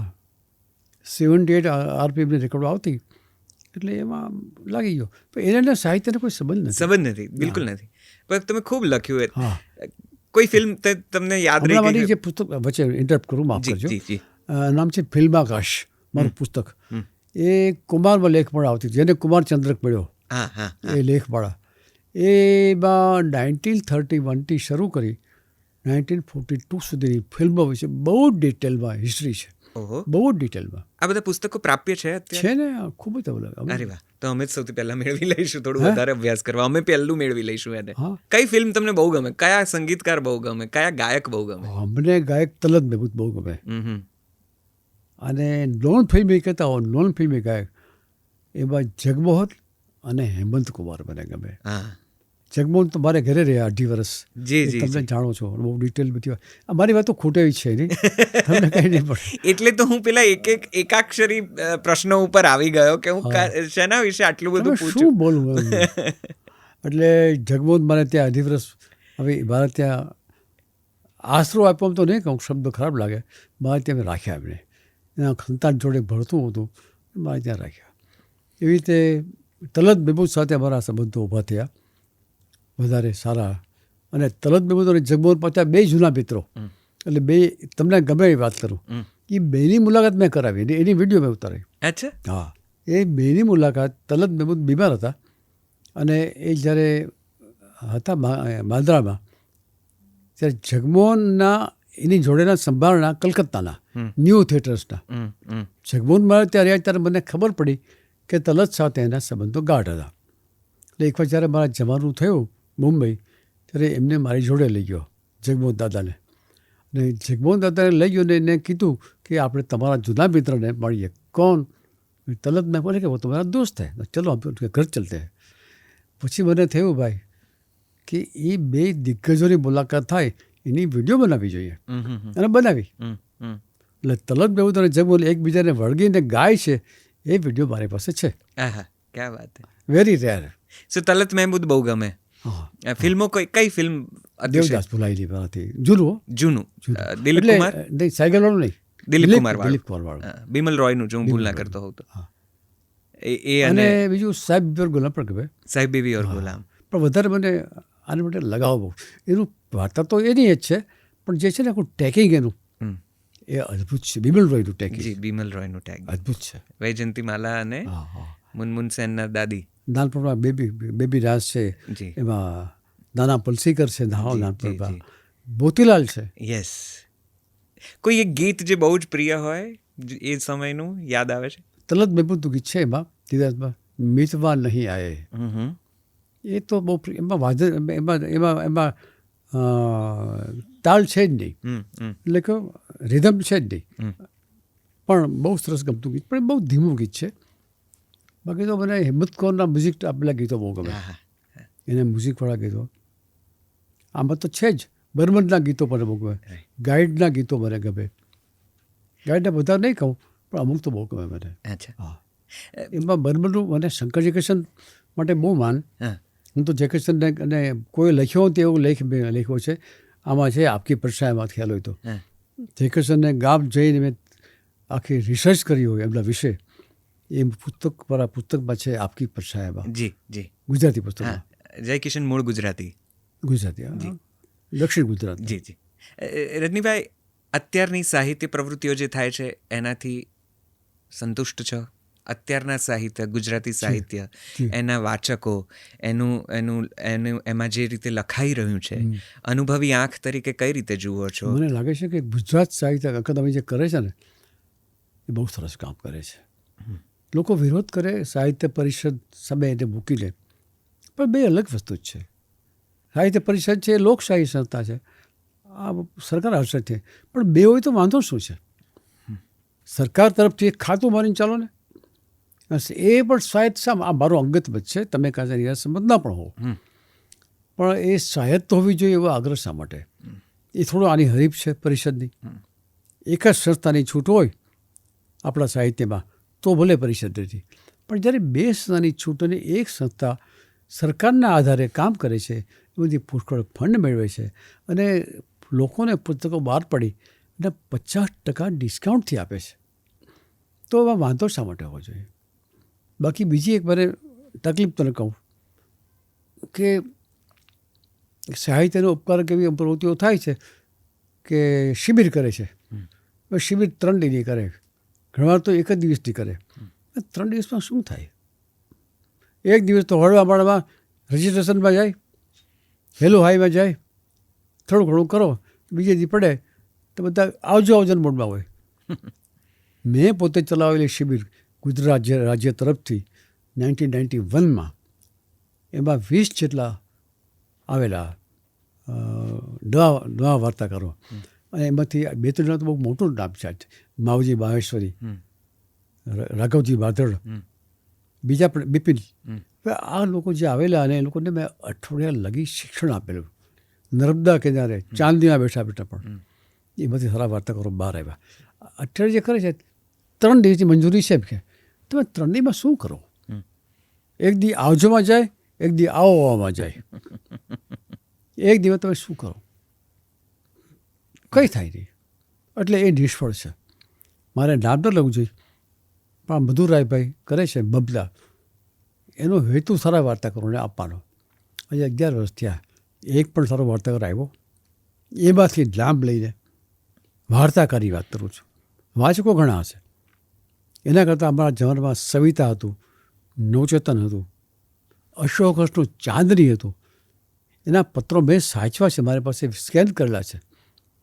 એ વાર્તા પાછી કાઢે તો પણ એની ખામી બતાવે કે આ બરાબર નથી. એક વાર તો એવું બનેલું, બધાની વાત કરું તમને. એક વાર્તા મારી ઉંમર 22 વર્ષની હતી, અને હજી તો બધા જે તંત્રીઓ હોય ને એની યાર સંબંધ મને બીવાનો, એની ડરતા હોય અમે. અશોક હતા સંપાદક, અને મેં વાર્તા મોકલી, અને એનું નામ હતું અરે ડોશી કરીને, અને અચૂક જવાબ મળે જ પત્ર આવ્યો, આ વાર્તા મને આ રીતે બરાબર લાગી નથી, એટલે હું સાભાર પરત કરું છું. હવે પતી જાય ને એટલે વાત થાય એટલે. અને એક્ઝામમાં જોવાની આવવાની હિંમત શું હોય? મારી 22 વર્ષની કે એની દલીલ કરે કોઈની હિંમત ને દલીલ કરે તો આંખે થઈ જાય. એ બીક લાગે જો હું દલીલ કરીશ તો એની આંખે થઈ જાય. હવે મને કોઈ વર્તન છાપશે જ નહીં. પણ એમણે એવું ન કર્યું. હું કહેવાય એ માગું છું. મેં પણ કોઈ ન કરે એવું કર્યું. મેં પાછી વાર્તા મોકલી અને લખ્યું કે તમે કહો છો આમ, પણ હું આમ કહેવા માગું છું. અને નવાઈ લાગશે ભાઈ નૈશદભાઈ, એણે એ વાર્તા સ્વીકારી પત્ર લખીને. એ બંને પત્રો મારી પાસે, એનો લખેલો પત્ર મારી પાસે છે. મેં લખ્યો હોય તો કોપી ના હોય, પણ એને મેં લખ્યો એટલે એમનો પત્ર જે મારા પાસે આવ્યો એ મારી પાસે હોય ને, છે અત્યારે મારી પાસે. I can send you today even. એવી ખેલેલી હતી. એટલે સંવાદ થતો હતો લકારદાર અને હકારદાર વચ્ચે, તંત્રી અને વાર્તાકાર. અને કોઈ ના ગમી, બસ પતી ગયો. પછી કોઈ દલીલ કરે, કોઈની હિંમત નથી હોતી ને મારામાં હિંમત પ્રગટી. એ વખતે મારી ઉંમર શું 22 વર્ષની, આજે મને 87 વર્ષ થયા. કેટલો મોટો કહેવાય. તો અત્યારની સાહિત્ય જે રીતે ગુજરાતમાં સર્જન થઈ રહ્યું છે, જી. સંતુષ્ટ છો તમને? હા, અમુક સારા વાર્તાકારો આવી રહ્યા છે, ગમે છે. એકદમ સંપૂર્ણ સંતોષ કરતો ન કહેવાય, પણ ઘડનારા કોઈ નથી. આને મને બહુ મોટી આશા હતી મધુરાઈના કામ વિશે, પણ એણે વાર્તાનું કામનું ઘડતરનું કામ ન કર્યું. અને અડધું કામ તો બીજા કરે પાછા. એની ઉંમર મારાથી 5 વર્ષ નાના છે. મારો મિત્ર છે.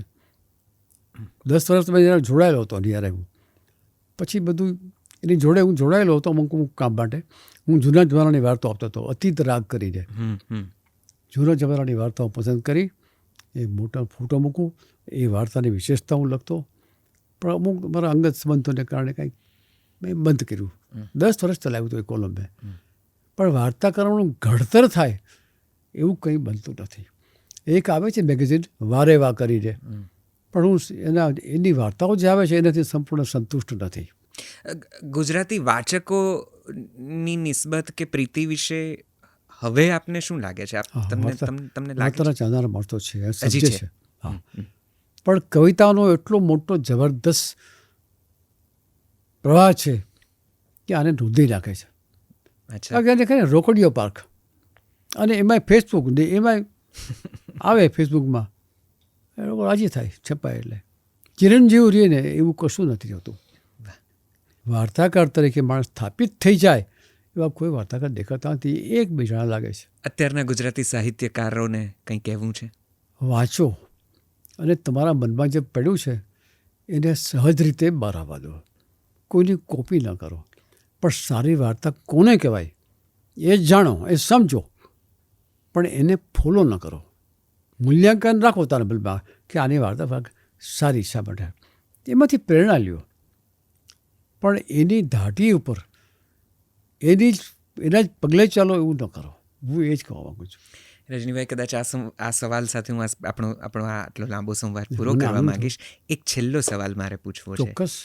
આ ક્ષણે, આ ઉંમરે રજનીકુમાર પંડ્યાને કોઈ ફરિયાદ છે, કોઈ દુઃખ છે વાર્તાઓ પાસેથી, વાર્તાકાર પાસેથી, સાહિત્યકારો પાસેથી, સાહિત્ય ક્ષેત્ર પાસેથી, જીવન પાસેથી? કોઈ અફસોસ, કોઈ ફરિયાદ, કોઈ દુઃખ, કાંઈ પીડા છે? એક સંદેશો આપવાનો છે મારે એટલો જ કે તમારા બાળકમાં કઈ રુચિ છે એ પારખો ને એને લાઈન પકડાવો. આ મારી બેઠી છે મારી દોહિત્રી, એ હવે આવતા વર્ષે જશે કોલેજમાં. ક્યાં ભાષા તેનો શોખ છે તો કે શેફ બનવાનો, રસોઈનો શોખ છે. એમાં જજે. જે એને ગમતું એમાં જાય તો એ પોતે ખીલે, એની શક્તિઓ અંદરથી ખીલે. પણ જે એને બને છે બન્યું, હું કોમર્સમાં ગયો, આખી મારી જિંદગી પલટાઈ ગઈ. હું કદાચ આર્ટ્સમાં ગયો હોત ને એ પ્રકારમાં ગયો હોત તો હું આજે તમને લાગે છે ઘણું કશું નથી નાખ્યું. એને એટલું વેચવું કર્યું હોત તમે. પણ નસીબનો ખેલ જે કયો એ આ છે. ચાલે. Thank you so much sir. What a lovely મને કોન્વર્સેશન. પણ આનંદ થયો. આ જે લોકો સાંભળી રહ્યા છે, દેખાતા નથી મને ત્યાં નજર સામે, તમે તો છો જ બધાના પ્રતિનિધિ જેવા. તમારો પણ આભાર, સૌનો આભાર. Thank you sir, thank you so much. પ્રભુ આપને દીર્ઘાયુષ્ય બક્ષે, આપનું સ્વાસ્થ્ય ખૂબ સુંદર રહે. આપ હજી પણ સર્જન કરતા રહો ને અમને અઢળક અદ્ભુત વાર્તાઓનું રસપાન કરાવતા રહો એવી અમે શુભકામનાઓ જી, વ્યક્ત જી. કરીએ છીએ. થેન્ક યુ ફોર જોઈનિંગ હા, us. Thank you for joining us. આભાર. જલસો પોડકાસ્ટના આ એપિસોડને મને તમે ખરેખર પૂછો તો મારે તો કોઈ અંત કરવો નથી. મને એમ થાય કે હજી હું કેટલું પૂછું. રજનીભાઈ ફરી ક્યાં મળશે મને? કેટલું બધું જાણવાનું છે, કેટલું બધું. હું એમના ઓરડામાં જઈને બેઠો છું, મેં પલાઠી વાળીને એમના પલંગ ઉપર નિરાંતે વાતો કરી છે, સાંભળી છે, એટલા બધા પુસ્તકો વચ્ચે, એટલા બધા. એ ટેકનો સેવી છે કે તમારી ને મારી પાસે જેટલું ડેટા મેનેજમેન્ટ નહીં હોય ને એટલું એમને છે. 1931, 42, 35, 37, 62, 78, કોઈ પણ વર્ષનું કોઈ પણ એક તારીખનું કોઈ એક દસ્તાવેજ પૂછી લો, એમની પાસેથી 2 મિનિટમાં તમને મળશે. આ ઉંમરે પણ રજનીભાઈ એટલા ટેકનો સેવી છે અને અદ્ભુત રીતે પોતાનું કામ કરે છે. આ સંવાદને અહીંયા અટકાવવાનું તો મન નથી, વિરામ આપું છું. જો સમયની અને અનુકૂળતા રહી, દરેક રીતે બધું જો સરખું રહ્યું તો આપણે આ સંવાદનો ભાગ 2 પણ ક્યારેક કોઈક સમયે લઈને આવીશું. ત્યારે કદાચ કંઈક જુદી વાતો સાથે રજનીભાઈને મળીશ. અત્યારે જલસો સુધી પહોંચવા બદલ આપનો ખૂબ ખૂબ આભાર. જલસો બેઝિકલી તો ગુજરાતી મ્યુઝિક અને પોડકાસ્ટ એપ છે. પ્લે સ્ટોર, એપ સ્ટોર પરથી ડાઉનલોડ કરી લેજો. અત્યારે હું અહીંયા વિરમું છું. જલ્દીથી નવા એપિસોડમાં મળીશું. નમસ્તે, આભાર, થેન્ક યુ.